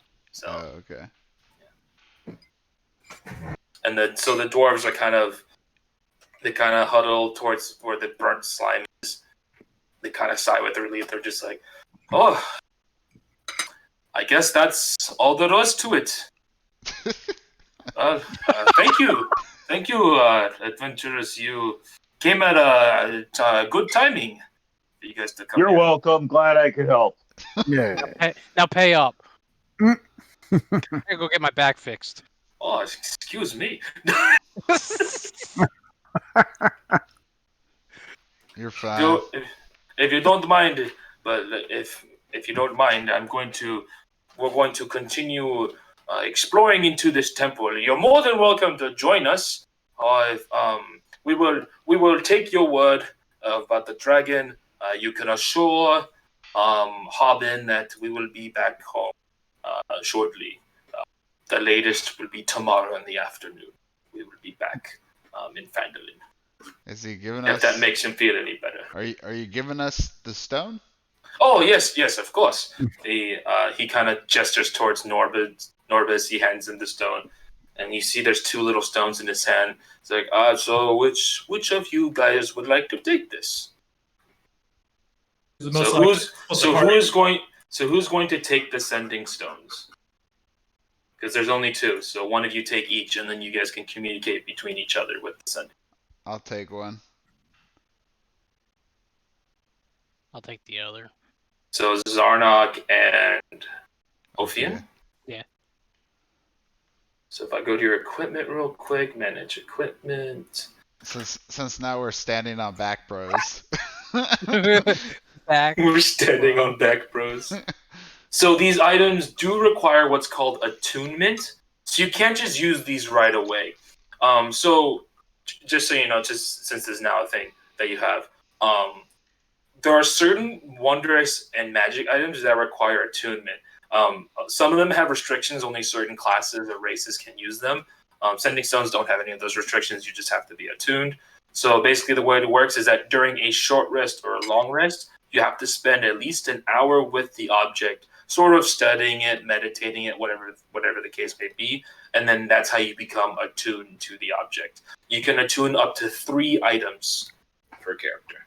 So that is how it works. So the sending stones you can't use right away. When you guys take your short rest or long rest, that's when you can spend the time to attune to the object, and then you'll be able to use it whenever you want, until you unattune to it, whatever that situation may come. So they both give you sending stones. So there you go. Now you both have You both should now have it in your inventory on D&D Beyond. You guys should have it in your inventory now. Oh, it does And show on here.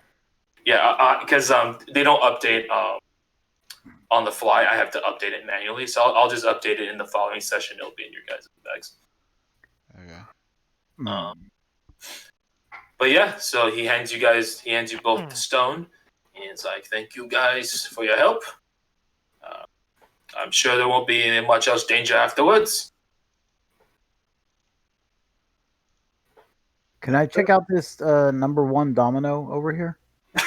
Number 1 domino. That's a number 2, sir.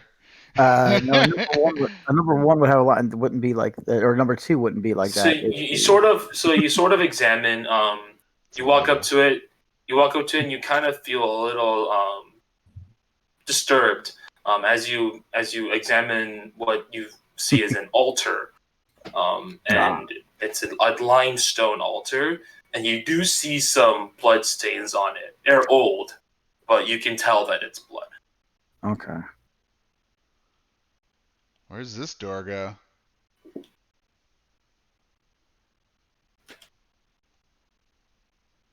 Oh, is that a door? We're here by the dwarves, or where? No, over. No, over here. he's in the hallway over here. Oh, well, there you go. I passed right by that and didn't even notice that was a door. There's Barthen. nothing in here. Yeah, and if you wander back into the foyer, there are hidden passageways, but it's all just rubble at this point. So. Is this Captain America's shield over here? The stars, yeah. There's 2 of them. So you notice the doors. Is anyone staying inside, or is everyone heading out? What's happening? Oh, I don't know what we're doing. I was following the crowd. Let's go. I'm still Because the dwarves do continue to dig through the more place. That's why they were saying, like, he was like, "Oh, you guys are welcome to stay and continue exploring with us, or you guys can head back." That's really up to you okay. guys. I guess we'll keep exploring. So they do dig through here a bit, and there's a new passageway that opens up here, and they both continue forward in. Wait, what was over here? Looks like there's something right here. You can do a perception check. Alright, let's see. How do I do that? You open up your character sheet and then go to attributes, and then you should see perception. You just click on that and then normal. Normal.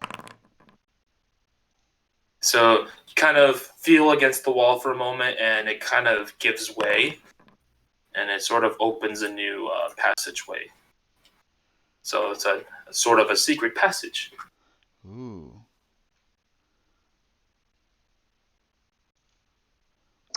I got a 25 on a perception roll. Is that? I don't know if I see anything different or anything. Oh, as you're walking through the passageway? Yeah, just trying to get a sense of what's in here. No, you know that this is definitely like a tunnel way. Tinder, go this way. You can tell that this was supposed to be hidden, just the way it's designed, and it was sort of sealed off from others, from the other area. Like, it's not part of the pathway, if that makes sense. Like, it's off the beaten path, so to speak. James, as you continue exploring down there, you notice that the area you're in is mostly crumbled. Everything seems to be toppled over. It was like an earthquake hit this area. So as you explore through this another small passageway area, you end up in this room here. There's nothing in this room. Everything's kind of just crumbled and old and destroyed. You can tell just that there was an earthquake that occurred here that kind of just toppled the whole place down. This used to be a room. You can tell this area, this is all like rubble that has fallen down. So it's kind of like sealed off this room, essentially.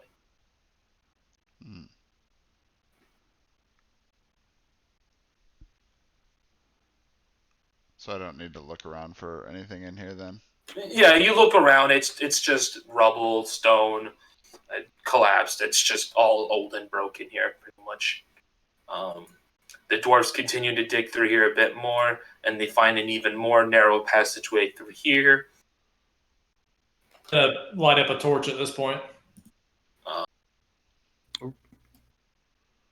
Looks like this is just a passageway back to the main area. Yeah, you do find eventually, this does lead back out to the main entrance.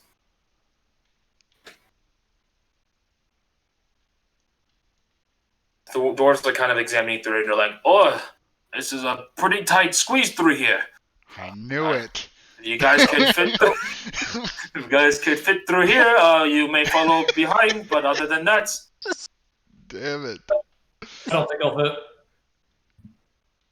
So you kind of see them slip into the cracks. Any normal human side could fit through this hole, no problem. So where'd they go? They went inside the hole.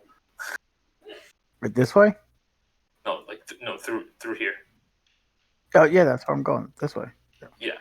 Those damn dwarves. Yeah. Oh. I'm gonna have to kind of move you guys just because it's the way the map set up here is a little weird. Yeah. But, So Are are we these- in this big area now? no, not there. No. Oh. Like the walls. That's all just nothingness. You notice that the dwarves kind of hit sort of like a dead end, but you notice the gravel all looks really loose, and they pull out their pickaxes and they start digging against it. And eventually, in no time, they dig through, no problem. And you guys can now see on the other side. Is enter into this. Oh. I'm assuming everyone decided to go in, so I'm just dragging everyone inside. Did you guys? Oh, Ophian, did you want to go in as well? Yeah, I can. Okay. Is yeah, that so you a guys- statue there? Oh yeah. So as you guys enter into this secluded room, Dorgan, did you want to go in as well, or I mean, do I fit? I'm at how tall are you? 8.5 feet. Damn. Damn! If you Climb crawl, on top of that guy. you can crawl. You can crawl. I would say you can Half crawl all day. the way across. So you guys enter this last room, and you see the two dwarves as they come in. They notice this room. This room was sort of secluded away from everyone else, and you guys see to the right a crumbled statue, and to the left is a fully normal statue. And the dwarves kind of look at it for a second. They're like, "Ah, that's Biabathar right there." So you guys, he mentions that this is a statue to the god Abathor. And you noticed who's going to examine this statue? I cast Detect Magic. I'm a historian. Does that help? There is.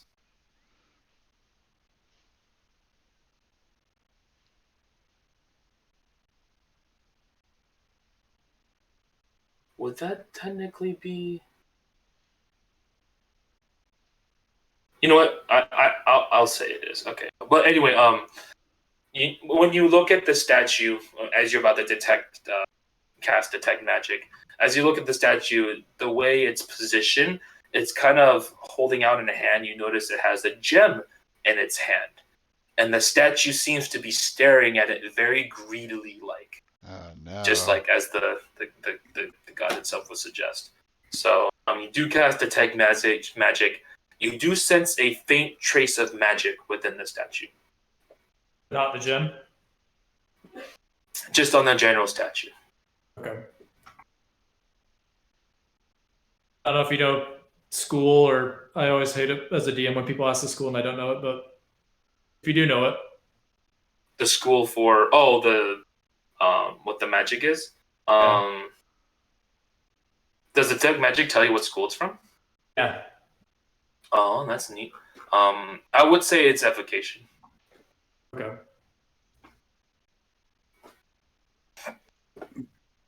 So I'll convey. It's like there's some evocation magic on the statue here, guys. Just FYI. Hey guys, I'll be back in like 1 second. Okay. No worries. So what's evocation magic? Elemental magic, fire, wind, earth, anything like that. Yeah. Anything that involves the elements. That's evocation. Should we ask the dwarves about this gem? If you want to. Dwarves, do you know anything about this gem? No, we didn't even know this part of the place even existed.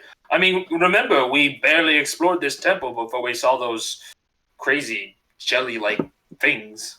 So we didn't even know this part of the temple was even here. That gem looks pretty nice, though. But since you mentioned that there's some kind of weird magic happening there, I wouldn't touch it. I'm not as greedy as that statue suggests. So I'm guessing it's trapped. Likely. I'm I going to would touch it. touch what, the gem? You start Okay, crawling out. You touch the gem and nothing happens. See, nothing. And then a monster swallows him. I touched the gem. Why do I hear boss music? Dun, dun, dun, dun, dun, dun.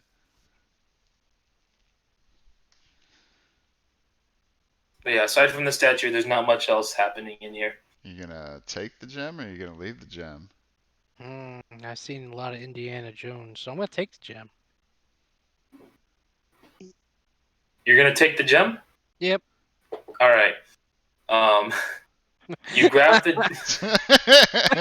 Oh, You grab huge the- mistake. you grab the gem, and as soon as you pull it out, you see the statue begin to rumble Oh, and then God. explode. And explode? And then the statue explodes. So I need Marvelous, Zarnok, and Ophium to do a dex saving throw right now. I get back just in time to do a dex saving throw. Because someone didn't listen and decided to pull the gem out of the statue. So I need you three to do a dex saving throw. What kind of roll is that? Just a regular roll. And it's a dex saving throw, so you add whatever your saving throw modifier is. It should be on your character. If you open your character sheet, you can click where it says dexterity, and then you can click saving throw. Before you would just be a dex roll +2. 18. So the statue, because of a certain greedy person, explodes, and you three.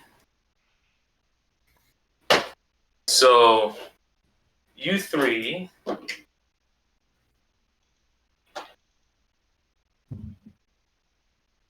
The suspense is killing me. I know, right? Something's happening. Y'all, everyone dies. No, I'm just kidding. Oh. I'm kidding. I was like, is this the ugly barnacle? Roll new characters, everybody. So, Marvelous and Zarnok, you both take 6 points of damage, and then Ophium takes 3 points of damage. Hot, sweet. So even though he's the one who took it, he somehow reacted just as fast to the explosion. And was able to dodge most. And was able to dodge most of the rubble that flew out. But you two were taken aback by this sudden explosion and got hit by most of the debris. But that's that. So the statue explodes. Both the dwarves are kind of just like spooked. They're like, "Whoa! Why did you grab it? Are you crazy? You hurt your own friends." The gem survived, though. Yeah, think of the loot. Finders keepers. Yeah, but what if your friends didn't survive? They're fine. Let them walk it off. We're gonna need some more healing. I mean, they're pretty jagged by the explosion of the. We got a healer. We're good. We need to take a short rest. Yeah. I mean, you have a gem now, I suppose. There you go. I'll trade you. You got anything good?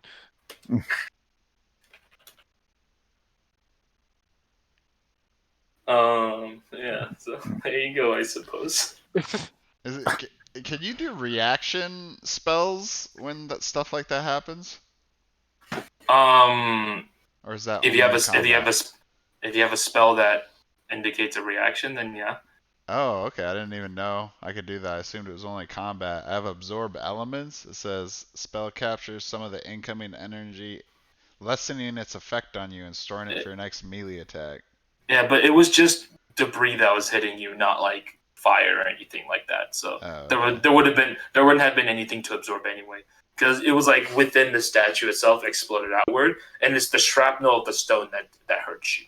So that's why. so I can't assume the absorb the momentum of the stone. Is that what you're saying? You absorb the force damage. Damn right. No. What do you Damn. think you are, a Jedi? Damn right. All right. But yeah, the dwarves are like, well, I mean, seems like the end of this temple. I suppose we can head back with you guys if you like.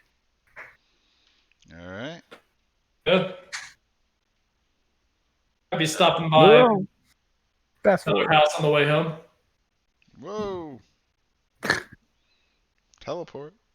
Yeah. Nice. So, so you guys head out the temple. Back here, I'll just magically move everyone out here. Boom. Whee! Whoa. Whoa. Are they coming with us? Yeah, they're good. Yeah, Bye. it's because they mentioned to you guys, they're like, oh, seems like we're done exploring here. Might as well head back with you guys and let Hobbit know we're both fine. All right. Let's roll out, Autobots. Yeah. All right. So you guys, Now. Do you know where guys- Umbrage Hill is? Umbridge Hills. It should be on the way back. You're looking to see Adabra, I assume. Yeah, you get to stop by there on the way back. Oh, I mean, you know I suppose her. we could stop by there real quick. You know Abra? I'm assuming you're gonna let her know the same thing you told us. Yeah, pretty much. We're just messengers for the general area. Is she Oh. friendly? It's gonna be the Is she- meme. She's friendly. Does she have chocolate milk? I mean, she Funny does. part. She is a brewer, so I mean, you never know. Hey! Hey. She's a brewer, so I don't see why not. All right, let's go see All right. Abatha. All right. So real quick, how you guys doing on time? Well, that's fine for me. It's like only 7:15. It's 10:15 for me, but another half an hour is good. Yeah, half an hour, 45 minutes. Would you guys like to continue, or do you think this is an optimal place to stop, or do you guys think you Well, want to at least if- try visiting the next area? Or at least like set up for It's set up for the next area. like start it. Okay, Yeah. no problem. Just because it's just for you guys, so it's just no problem. All right. Is So- traveling there gonna take at least an hour No, in game time? So at this point, what? Try to see if we can get a short break or a short rest off, so I can roll some hit die and get my hit points back.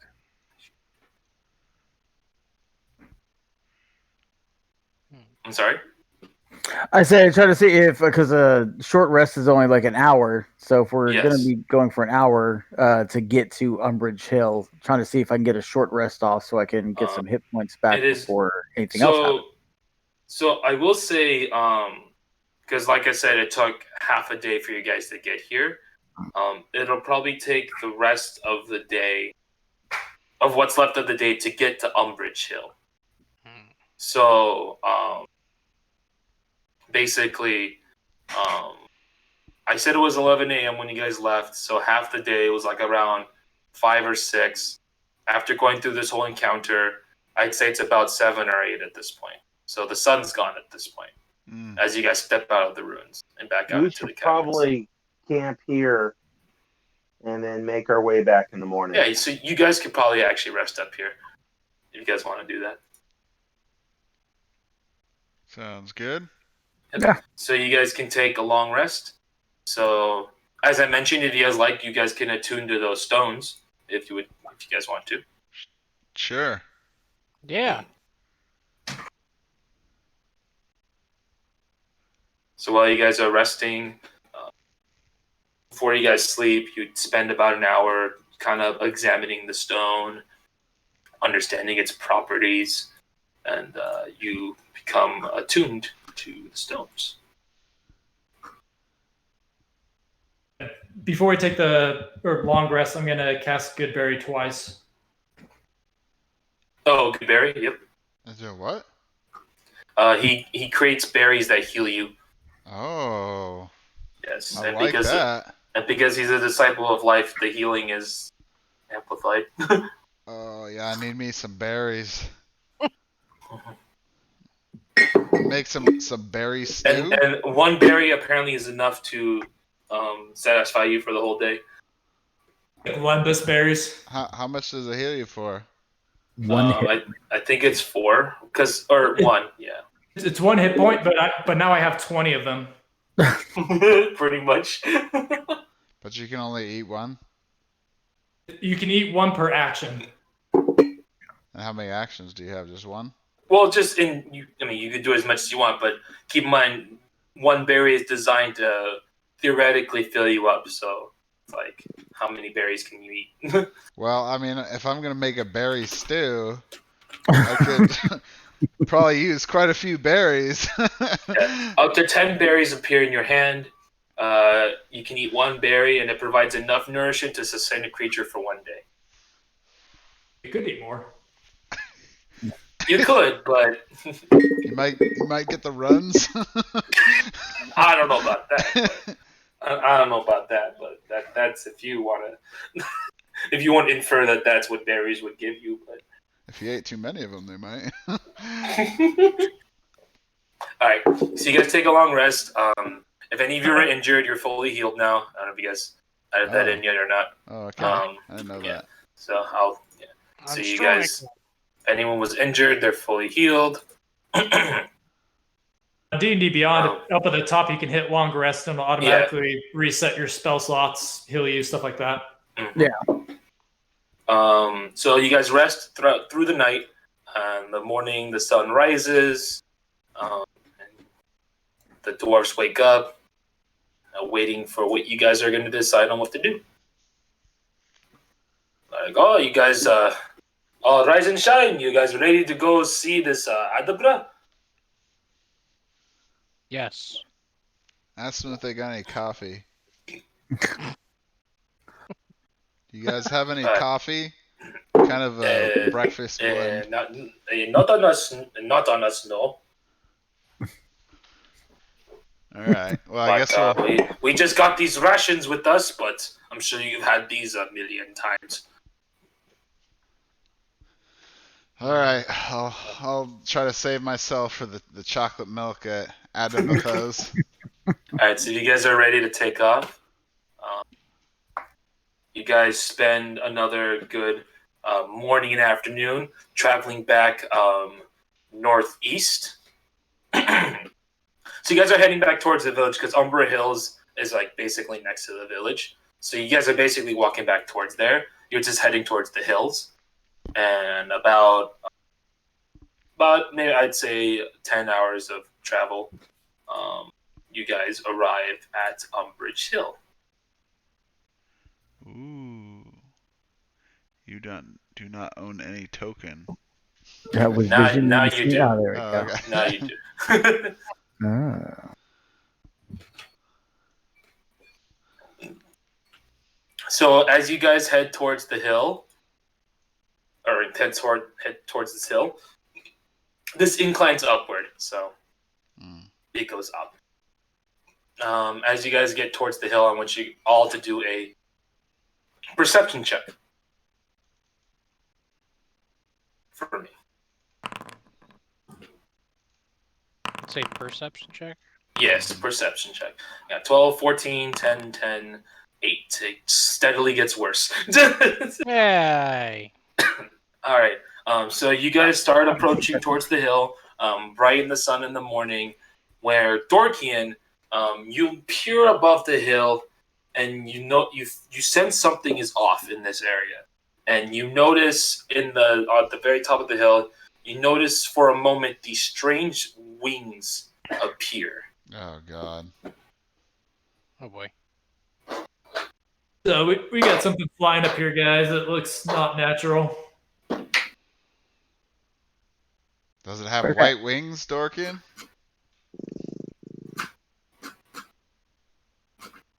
Let me see if I can get a better look at it. You peer a little closer, and you do discern that they are not white wings. They are tannish color. I notice any other features about what I'm seeing? Like how big they are? I would say the wings are a decent size. They're pretty. They're big. Yeah, so let's get. I mean, assuming it's like a medium creature. No, it wouldn't be medium. It'd be large.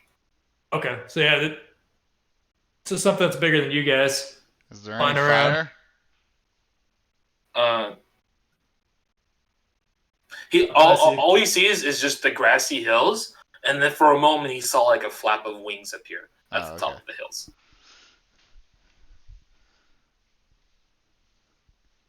So what's our approach? Are we stealthing? It's probably a good idea. All right, you guys want to stealth? All right, then I need you all to roll stealth for me. Give me some stealth checks. How do you do that one? Oh, nice. Really? 1 on the stealth. Excellent. With the +4? Well, there's no crit fails when it comes Right. to skill checks. 21. So, all right. So you all approach the top. You guys slowly approach the hill as quiet as you can. Up, and up. I don't know how close you guys would like to get. Maybe we should, since it's a hill, maybe we should kind of split up around it.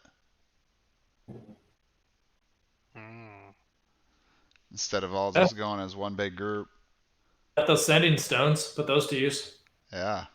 Yeah. I'll go to the south side of the hill.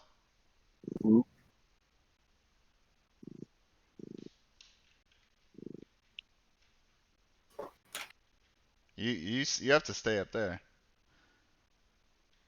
Somebody come with me.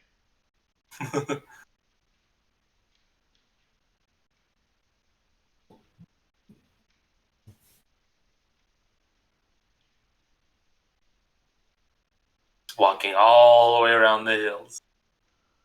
We can only go through where it's open over here, right? Yeah. Oh, yeah. It's just a fence. You could just climb over it if you wanted to, but. Stealthily climb through the fence All right right. here. So by the time you guys get to here, hold on, real quick. By the time you guys get to here, you can see in full view what it is. So this is what you guys see as you get to the top of the hill.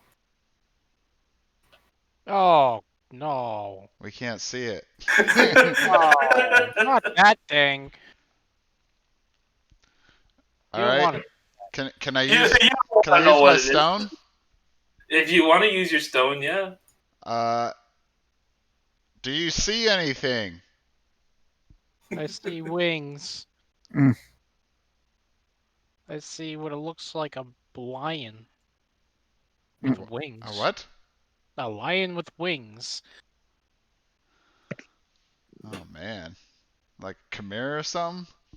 And so as you're watching, this lion-like creature is just fixated into this wind. So this is a windmill, by the way, I should mention. At the top of this hill is a windmill, and the creature seems fixated in whatever's inside. Like it's sort of just clawing. It's trying to claw, not like violently trying to get inside. It's just like it just wants to get whatever's inside.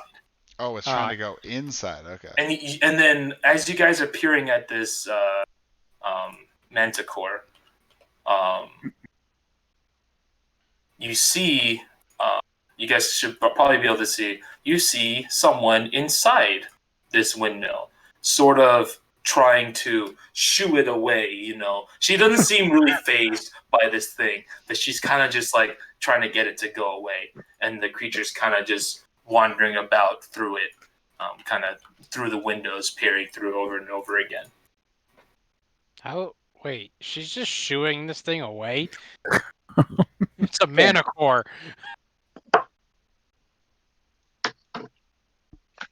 Is it a big Manticore or is it a small Manticore? It's large. No, it's large. As you can see. This lady's got... Can we climb through the window? I assume there's a window over here, right? Yeah. if you want to. The window is barely big enough for a human to fit through. They're small How windows. aggressive is the Manticore acting to the house? I wouldn't say very aggressive, but it's sort of annoyed. Like it's just trying to get inside, and like it's just trying to talk to or get to whatever's in there. And you kind of see her just like, she's kind of just like, please, just leave, just go away. You know, like kind of like that kind of attitude, just like, just leave. You know. Am I able to go in through the door right here? I'm able to go in through the door? If you want to go through the door. So when you step in, she sort of turns around and she's kind of startled. Like she just sees this 8-foot guy just walk in and is just like, can I help you? You jerk. Okay, I'm going to knock on the window then. And then she looks straight forward. She's just like,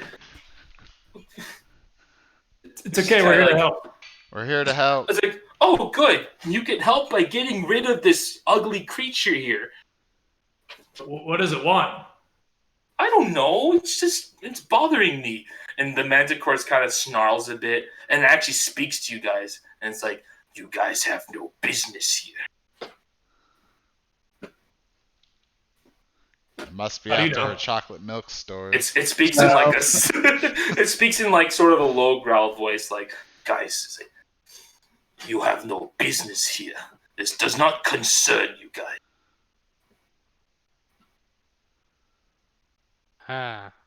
Well, I mean, we do have business here. That's why we're here.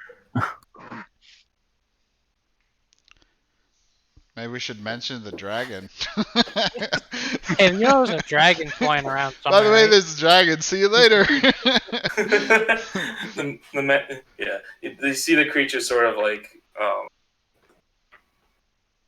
I'm just trying to find a new place to be, so it does not concern you guys. If I find a place that suits me well, then that's my business. And she kind of looks like, well, I was here first, so you need to go somewhere else. Can someone persuade the Manticore? And they're sort of just arguing. Yeah. It's like it's almost devolved more into just an argument at this point between the two, and like just fighting for the space right now.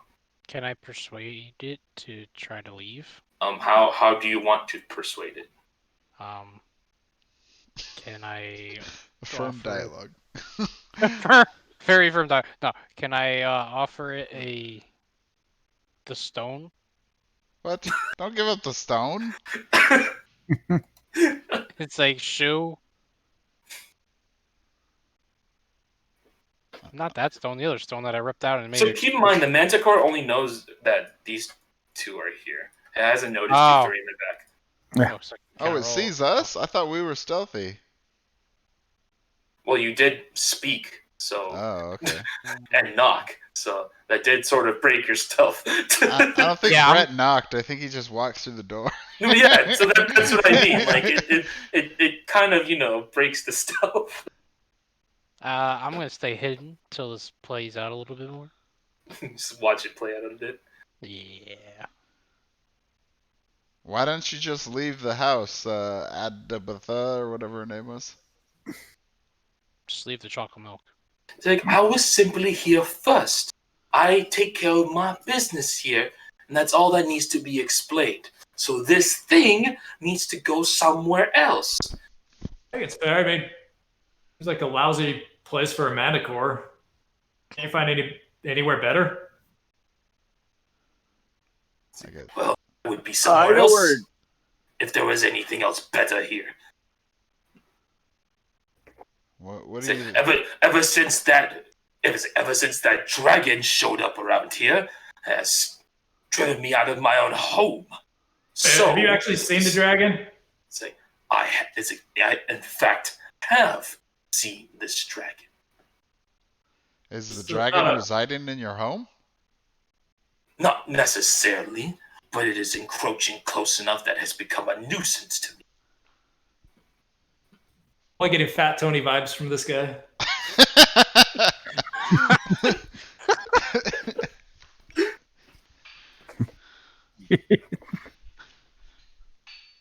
What if we were to find you a new home? What was if we kill the dragon? Or drive away the dragon. I do not care what you guys do. My only concern is to be here. Well, and he kind of just seems bent on staying here. Do you like windmills or something? It's Don Quixote. This provides. That's what I'm calling him. Look, I just enjoy it here. And as I mentioned earlier, this doesn't concern you guys. You have no business to be here anyway. We actually do have business to be here. I feel like this conversation goes around in a circle. Yeah. You guys ready to take him down? Can I just throw a javelin at him? Look. The Manticore is kind of just annoyed about this whole situation. He's kind of just like, look.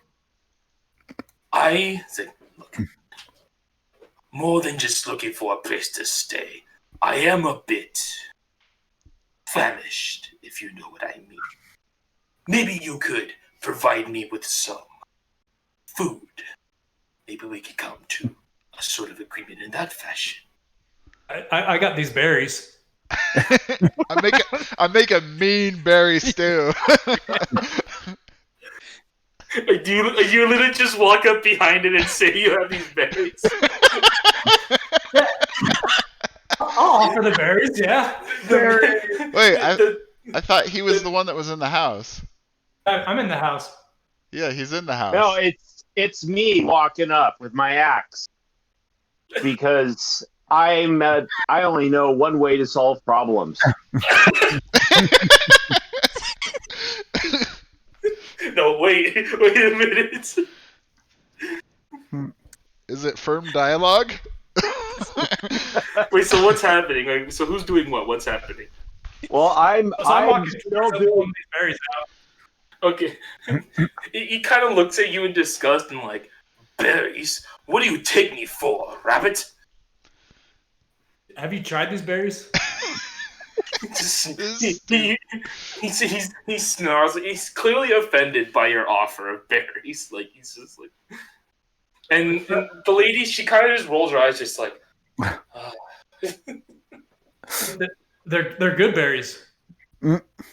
well, she looks at you, he's like, well, if you haven't noticed, genius, he clearly doesn't want your berry. He's not into twigs and berries. So, Adbeth, it's not safe to be out here alone by yourself with this white dragon, so I think we should just leave and let the Manticore have this location. Quest finished. Let's go, guys. I can't just... Do you really expect me to just leave everything I own here right now? Well, are you going to take it all with you?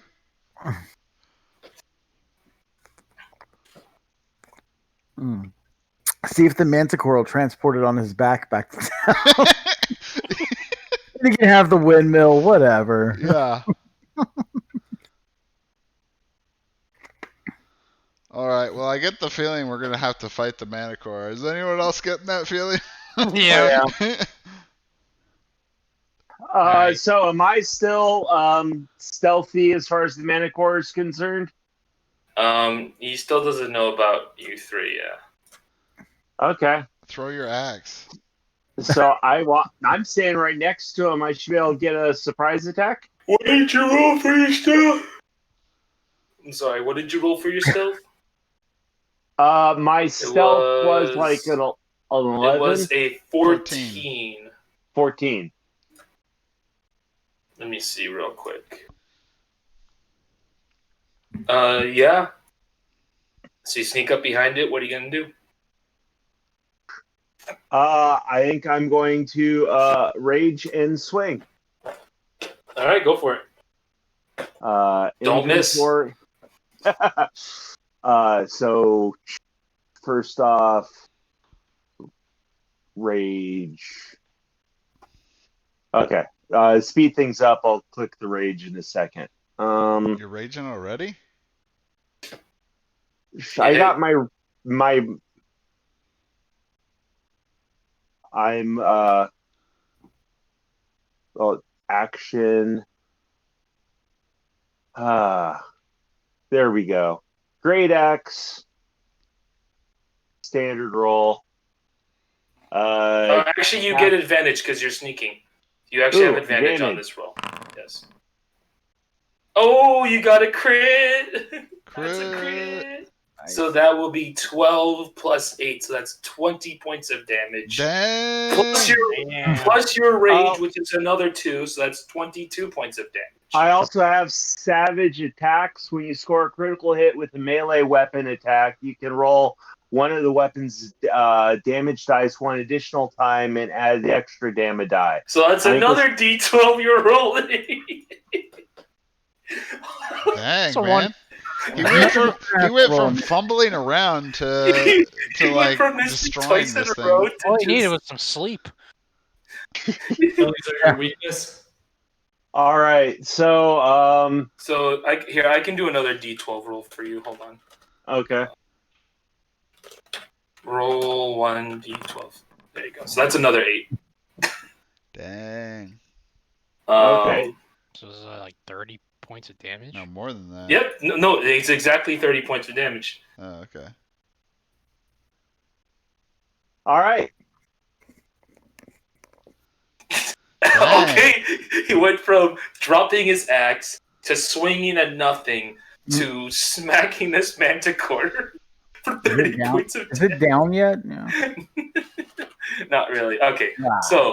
So you channel all that rage from the temple of that slime just kept evading you and how you felt embarrassed at your actions, and you just channeled this energy all into your great axe, and you just swing at the chest, at the side chest of this manticore, and you just create this great gash across its chest, and the manticore just screams in agony, and it turns around with like rage in its eye. So, and I'll need you all to roll initiative. It screams in great agony. Screams like a cat. All right, hold on. So I'm gonna. How is it? Bring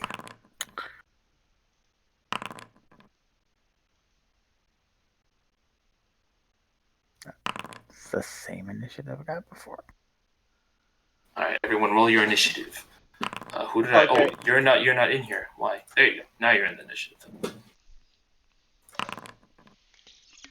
So my armor class dropped back down to 11. Whatever change you did didn't stick. I don't know why it's doing that. I'll take a look at that after the session. I'm not sure why it keeps doing that. Yeah, I just got mentally it's remembered. It should be saving. I don't know why it's not saving. Sorry, I'll fix that next time. I don't know why it's doing that. I need to fix that later. Well, underneath the shouldn't be passive doing abilities, the unarmored defense looks very generic. I'm wondering if it's just text with no mechanics behind it.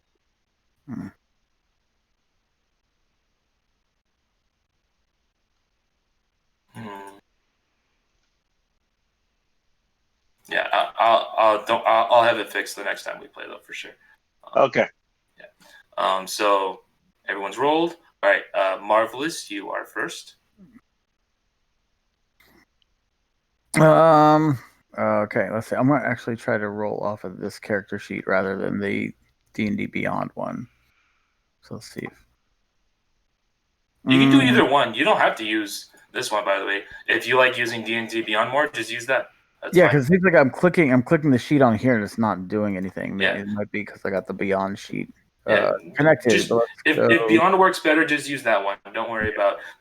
I mean, really, this is just so we can have the map. If you want to use another external roller, that's perfectly fine. Don't worry. Especially if D&D Beyond is working much better. So let's call down the Sacredest of Flames. I need a DC 13. Dex saving throw from Dex saving throw. The Manticore. He rolls a 9. So this hits for 4 points of damage. You call upon from the sun this ray of blue strikes down on the Manticore, singeing it, and it can feel its pain. You can feel this burning sensation, and the Manticore kind of grunts in pain again, and it is mad. It stares deathly at this half-orc. Okay, and then I'll move 30 feet over here just inside the fence. Oh, yes, and you can move if you like, yes. Mm. So,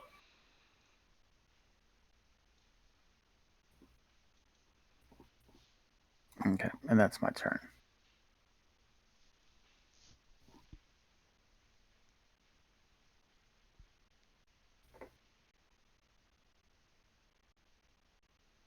okay.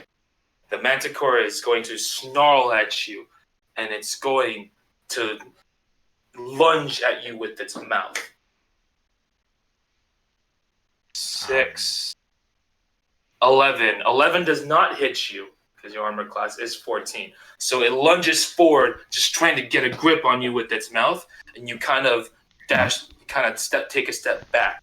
As you step back, it swings forward with one of its claws towards you, and rolls even lower than last time, and swings and swipes with its hand, and you didn't even have to move this time, it just missed. But wait a minute, here comes a third swipe with its other hand, and this one does connect. So you felt a little confident that you missed the second one, but he comes from the back. I roll the lowest damage possible, and he taps you on the side with his other hand on the claws. It's a and you love take tap. 4 points of damage, but you're raging, so you take 2 points of damage. You got no mouth game, Manticore.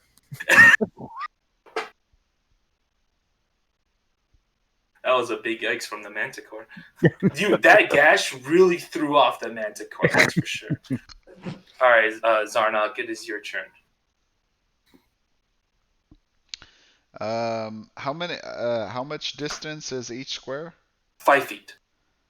Keep in mind, that is into a building, so unless you... Well, I guess you technically can, because you could just aim straight through both windows. Yeah. But you would be shattering both the windows, but... Nah, whatever. Right? It's another normal day here. It's just another normal day. What would you like to do? Well, I guess if it's 5 feet, then I can't go far enough, because I'm, 5, 10, 15, 20, 25, 30? That would be 30. Yeah, you're currently 30 feet away from the I'm Manticore. gonna have to move, I guess. Yeah. And you said... Yeah. You would only be able to move up to here. All right. With 30 feet. Let's... how much can he move? The creature? You always can assume that creatures can move 30 feet. That's like the standard movement. So. Okay. I'm gonna hide around this corner so he can't see me. You're just gonna vibe at the corner, okay? Yeah. If you want, as an action, you can do what's called dodge. That will make all attacks against you disadvantage. Oh, really? So that, as an action, you can do what's called the dodge action. Okay. Basically, you just spend your whole turn, more prepared, so you can. They have a less chance of hitting you. Well, I guess I can attack from here, right? If you have a range spell, then you most certainly can. Oh, okay. Yeah, I could do that one.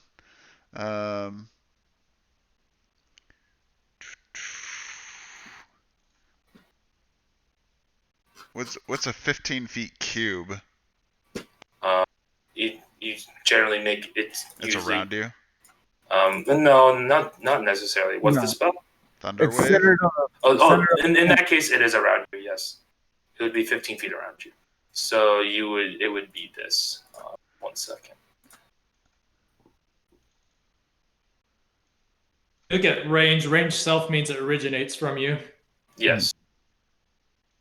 So this would be the range of your thunder blast. Oh man. Because it's 15 feet. It's a 15 feet cube. So then it would hit. So you would hit. Too big. No, a 15-foot cube. It would start from the middle of him, and it would go out 7.5 feet each way, and then because it's a cube, so it's 15 feet from you and upwards and sideways. Yeah, that makes more sense. Cube. That's way too big. No, it's a 3x3 square centered in front of him. There's an example in the player's handbook. So it's like I can't. Where's the drawing tool on here? This, where it's like. No, that's circle. How do you?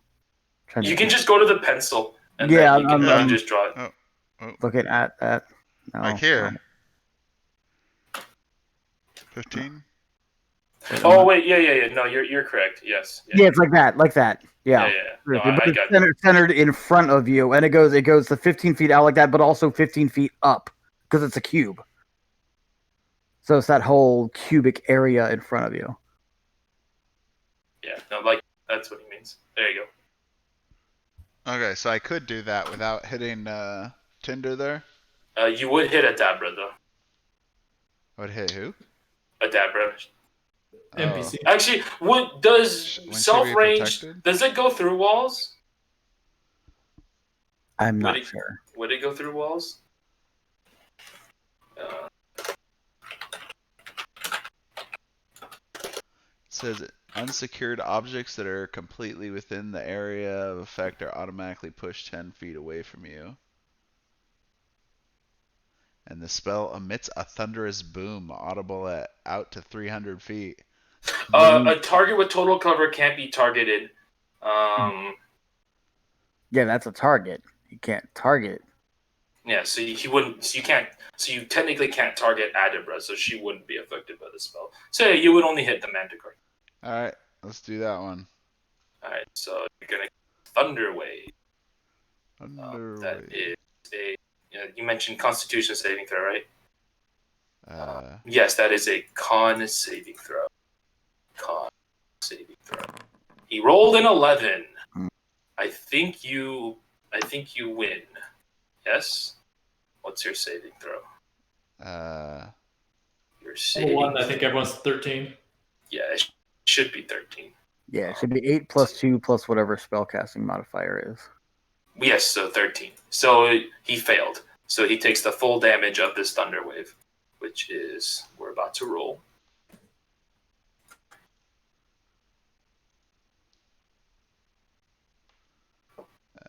Damage?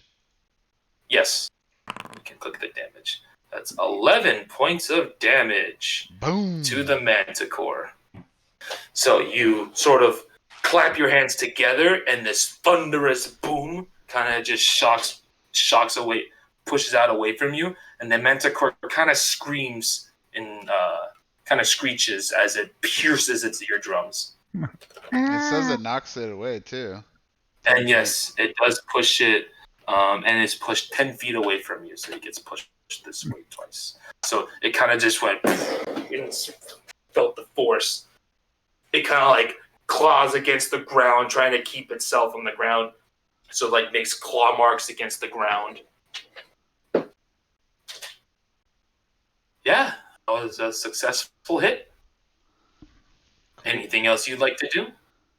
I don't think there's anything else I can do, right? If you've moved your full movement, then yes. Okay. Yeah. Dorkian, it is your turn. What would you like to do?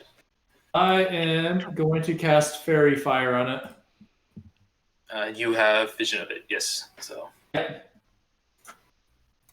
is a 13 dex save. Ooh. Then a range is outlined. 20. Oh, and then they get advantage if you target it. Gotcha. Okay. Dex saving throw? It rolls a 10. It's rolling low today. Okay, so, All right. So it is now lit up. Yeah, so but- he The duration. So what color? And any attack roll against it has advantage. what color is this light? We're gonna make it pink. How long does it last for? It should be for 10 minutes. Or not 10 minutes. It's a 1 minute. 1 yeah. minute. Yeah, 1 minute. I meant 10 rounds is what I meant. Yeah. 10 rounds. So, okay. yeah. Yeah, I haven't told you. Every round is 6 seconds of combat. So you know how you're fighting those slime things? That was technically about 13 seconds of combat. I climbed up those shoulders fast. Yeah, really. Leaped onto his shoulders. He did a backflip right onto me. Oh yeah. Anyway, you see Dorkian with his focus. He points it towards the Manticore, and this light beam fires out and hits the Manticore, and it flinches, expecting to get hurt. But it kind of looks at you, and it's wondering why it didn't feel any pain. And everyone else can see the outline of this Manticore is just highlighted in this bright pink color. And you can see Adaba, she kind of giggles. She's just like... she's just like, it's pink now. I'm going to move over there just in that corner where I've got a little bit more cover. Yep. All right, Ophion, it is your turn. I'm still technically hidden, right? You haven't done anything yet, so... Well, wait, what did you roll in stealth? I think an 8. You rolled an 8, so no, it noticed your presence. So when combat started, it noticed you were there. So you do not have stealth advantage. I'm gonna throw a javelin at him. You're gonna throw your second javelin. Wait, javelins. Give him a... Yeah. 5. He now has 4. 4. You didn't pick up your javelin that you threw before? I guess not. He's so forgetful. If you want, okay. I'll say you picked it up. It's because I didn't mention it, so it's my fault. My rule with projectiles is you have to remember to pick them up. If you don't announce that you picked them up, I'm going to assume you didn't, and they're just gone. I mean, this time I'm not gonna count that because that's my fault that I didn't mention. And that's a crit. Oh, everyone's rolling a crit today. Nice. So that is 10. That is 6 plus the 4. So that is 10 points of damage.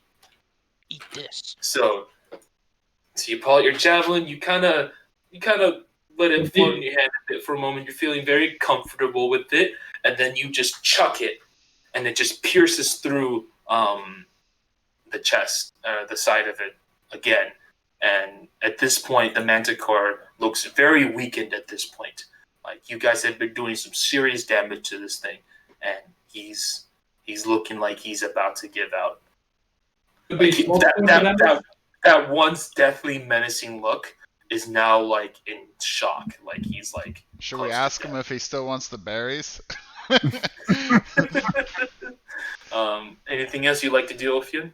No, that's it. All right.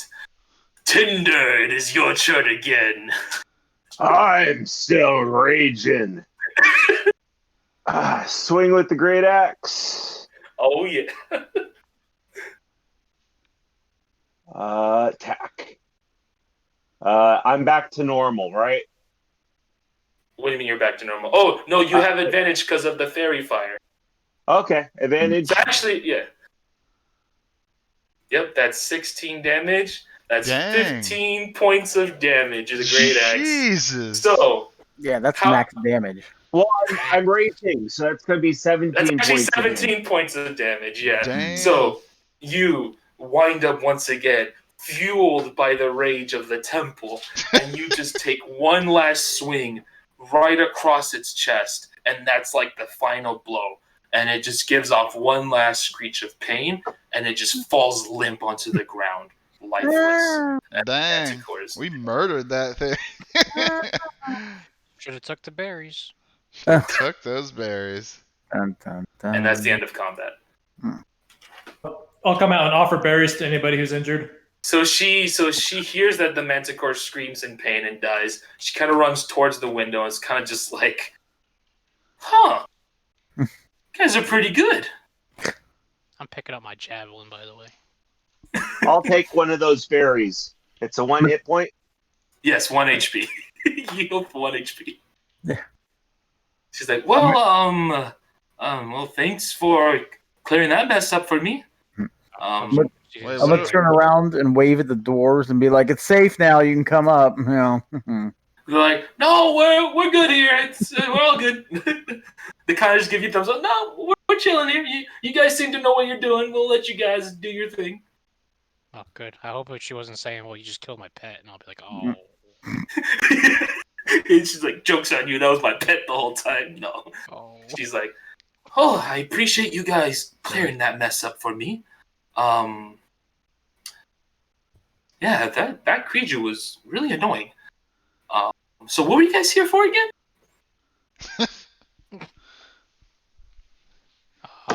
Were you guys chocolate looking? milk. Were you guys looking for some? Were you guys looking to get some potions, or Yes. here? You know what? Here. She turns around for a moment. She goes to this rack. There's like a bunch of potions hanging there, and she grabs one. She's like, "Here, have one on the house." And she hands you a potion of healing. Who wants to take the potion of healing? I will. Yeah, because I think Tanky Boy probably needs to take it. Who? Tinder. Yeah, Yeah. Mister, take a bunch of damage. So Tinder, she hands you the potion of healing. So I added it to your inventory on D&D Beyond. Again, when we update, or when we go to the next session, I'll update so that it reflects on here. But on your D&D Beyond, I added the potion of healing. So Cool. Yeah. So the potion will heal you 2d4 plus 4, and you can drink it as an action. She's like, well, Tight. I mean, so what was the reason? She's like, so what was the reason you guys came up here? We're here to warn you about a white dragon. It's Or Manticores. terrorizing the land. Ah, I see. Well, thanks for letting me know about that. You need to go. I'm not leaving here. Hob and She's Westa request your presence in town to be safe. I mean, she's kind of like as if she knows. She's like, Harbin. All right, here, one moment. She walks towards her desk and she pulls out a paper and like an ink pen, and she kind of starts writing on it, like for a moment, and then like another moment later, she kind of holds up the paper, folds it up, puts in this little like envelope. And she's like, "Here, you can," and she kind of walks back towards the nearest person, which is Zarnok, and she's like, "Here, you can let Harbin know with this letter that I'm going to be fine. Okay, he doesn't need to worry about me. I can take care of myself up here." So she guess hands you he's going to shoo away the dragon then.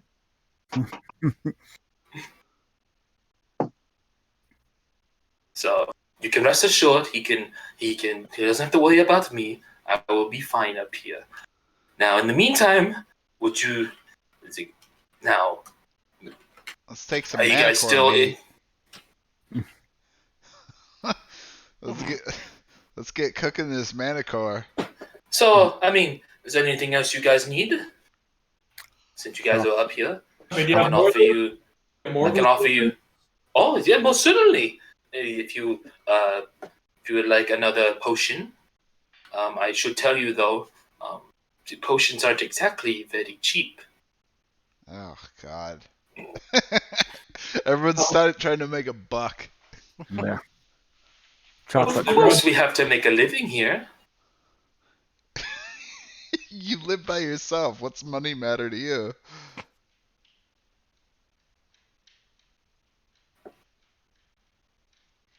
How much is the chocolate milk? Chocolate milk? We were told you have chocolate milk. Who told you that?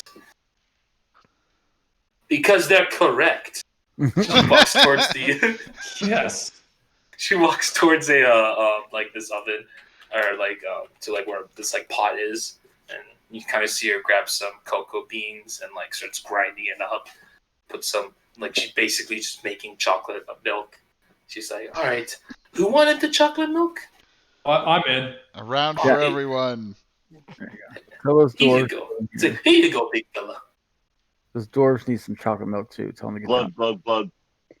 It's a chocolate milk party. Well, at least you guys are an odd group of fellows, aren't you? Yes. Yes, because there's 5 of us. I hate you.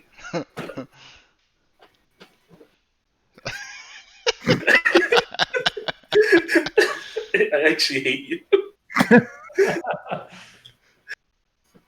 All right. Wow. All right, wise guy. So I think we're ready to go back to town. Yeah, if you guys are ready to head back to town, Is there anything of value we can get from the Manticore? I mean, it's just the Manticore. There's nothing on him. I mean, people don't buy meat in this fantasy land. I mean, I don't know if people eat Manticore, but I don't know if that's really a staple within this society. So sheep is, but not Manticore, huh? Who eats sheep? What? When did we establish that? Was when I was muted and out of the room? Yeah. Oh, okay. Excuse me. We eat sheep here now. All right. Okay. I mean, so she's like, "Are you guys still interested in the potions, or?" I mean, how much are they? She kind of smiles for a moment. She's like, "Well, my good friend, they're 50 gold pieces each." Got my chocolate milk. Yeah. We just saved this woman's life. And she gave you a free one too. Maybe later. Well, I mean, just stop by here if you ever in the need of potions. I'll be here. Brewing away some more. Maybe you guys could even be my guinea pigs for any new potions I might make. Well, you're free of charge, of course. Thanks. If that interests you guys, you can be my little experiments for anything I make here. Yeah, I don't think my god wants that. I think Tinder is good at that kind of thing.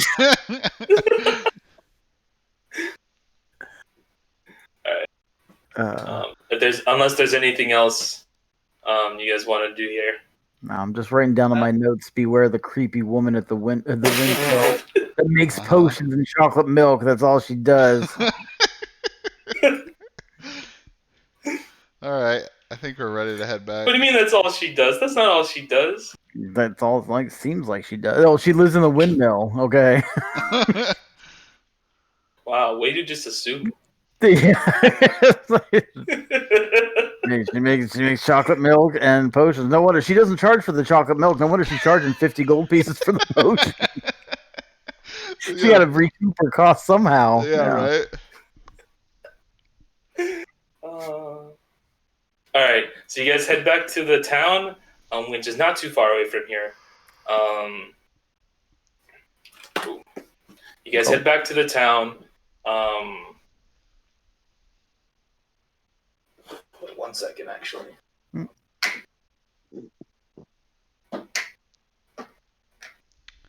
What do these conspicuous die rolls mean, I wonder?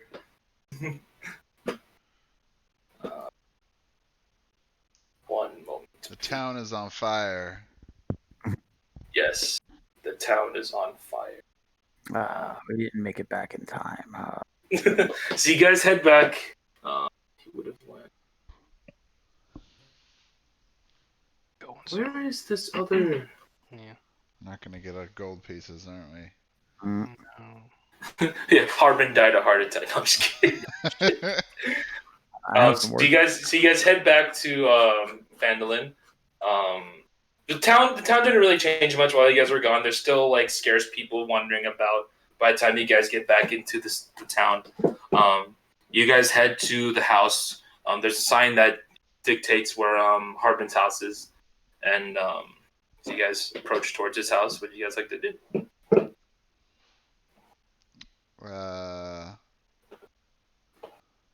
Take a break.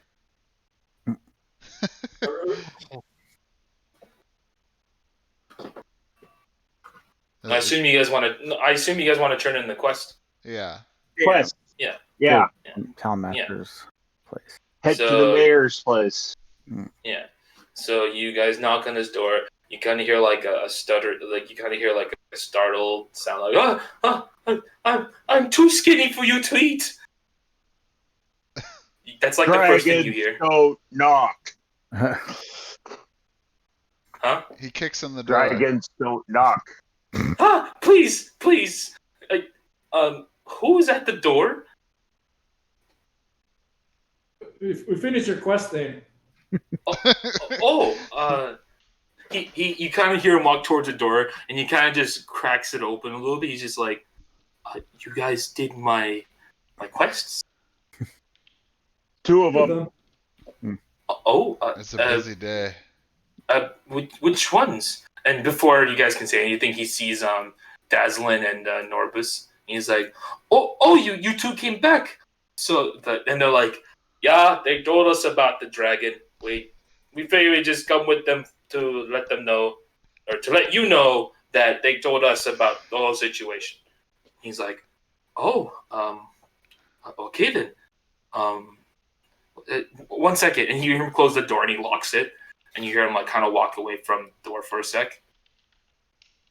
And you can kind of see the two dwarves. They kind of just side. They're just like, he's so skitterish.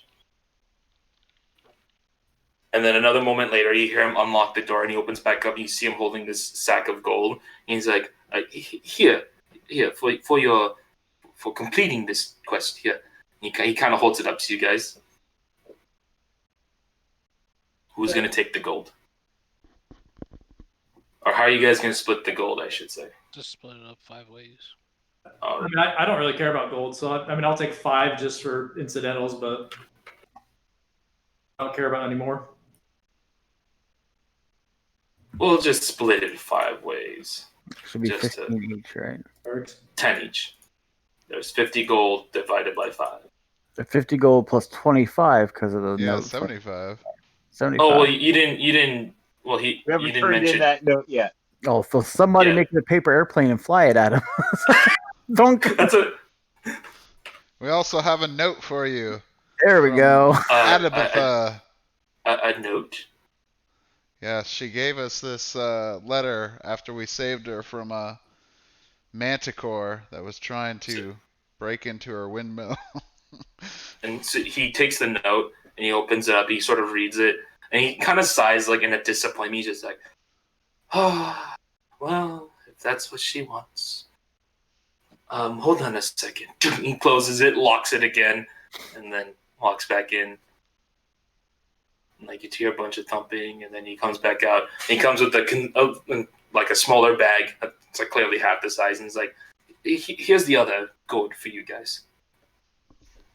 All right. So you guys have gotten your 75 gold. We all got 15 gold. Yes. And then he kind of mentions like, if you guys don't mind waiting a moment, I do have more requests for you guys if you are up for the task. Sure. Yeah. We're always open. Just if you give me some time, I'll post them up on the board. You guys are more than welcome to stay in the town for now. You guys are clearly helping out the place, which we greatly appreciate. Yeah, if you just give me a couple minutes, I'll have them posted on the board. And he kind of stares at you guys for another moment. He's like, "Is there anything else you guys want?" Is there any news about the dragon? I hope not. Is it here? It's not here, is it? It's not here, is it? I don't believe so. No. Don't scare me like that, please. I just want that thing to stay far away from here. Just be careful out there, okay? And he just closes the door in front of you guys and locks it, and he just walks away from the door.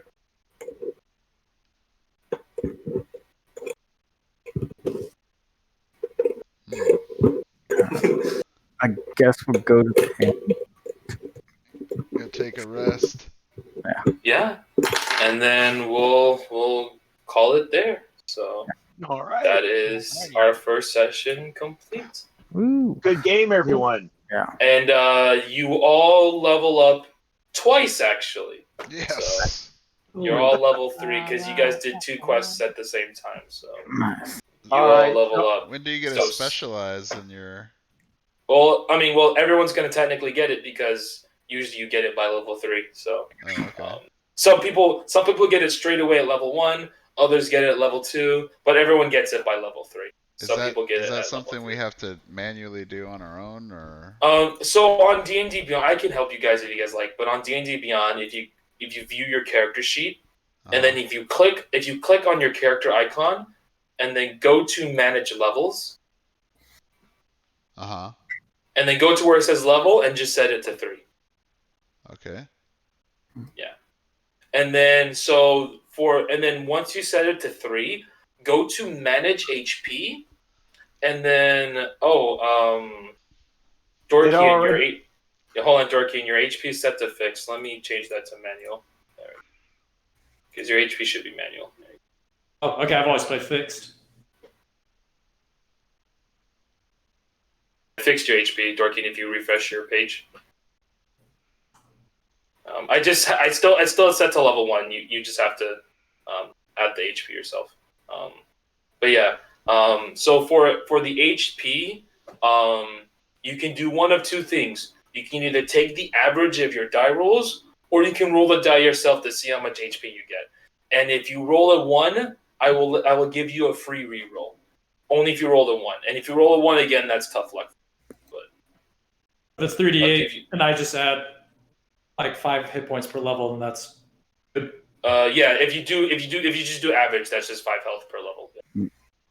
Plus whatever your constitution is, but that the modifier gets added on its own. You just have to add in the actual die value, and then it adds in the modifier by itself. So you don't have to worry about that. So I would roll 2 more d12s and just add that to the number. Yes. So you would roll 2 more d12s, or you can take 2 6s. It's up to you. I like d12s. Yeah. So roll 2 d12s and see how much more HP you get. 12 and 6, 18. There you go. So that's 18 more HP that you add. Onto the rolls. 18. Plus 12. Oh. So your hit dice, your rolled HP should say 30 basically. Yep. Yeah. And then it'll add the modifier on its own, so you don't have to worry about that. All right. And so yeah, it looks like I got some new toys at level 2, and I need to choose a primal path. For your level 3, yes. So this is where you get to branch off into a specialty. Okay. And then same with you, James. We can now. Yeah, I went and started picking blade singing. Yeah, so you can pick your blade singer. Yep. Is there information on like the different types of weapons, so you know, like maybe what? Oh no, yeah. So as part of the thing, since you selected the training in War and Song, you can pick which weapon you're proficient in. Yeah. So I mean, like, is there certain advantages to different weapons? Like, how do I know? The only difference would be, I think all of these are D8. Most of these are D8 damage. The only difference is the type of damage. So whether you want bludgeoning, piercing, or slashing, that's the only difference. Because certain enemies and certain mobs could be resistant or even immune to certain types of damage. Like, for example, if you're attacking a statue has resistance to piercing damage because it's rock, right? Gotcha. So, but it's vulnerable to bludgeoning damage. So, gotcha. That's the only difference. So, like, a Morning Star, I believe, is bludgeoning. A Mace is bludgeoning. Longsword is slashing. Rapier is piercing. So, like, those are just a couple of the differences. Warhammer is also bludgeoning. Because you guys all have slashing type. Slashing, yep. They have long swords, great axes, slashing. All right. All right, guys, I gotta go. See All right, for sure, man. All right. I hope you had fun. It was definitely fun, guys. Can't wait to see Perfect. it. Thanks for DMing. Yep. See you later. All right. All right, and thanks for watching, guys. We will definitely continue this. Yeah, that was fun. Theoretically, the following week. Yep. Yep. Next Wednesday. Wednesday. Yep. 7 Assuming PM we're all good Central for that. Standard. Yep. All right. Mm-hmm. All right, Thanks for watching, guys. Thanks everyone watching. Bye bye. Thank you for watching. Night. Right.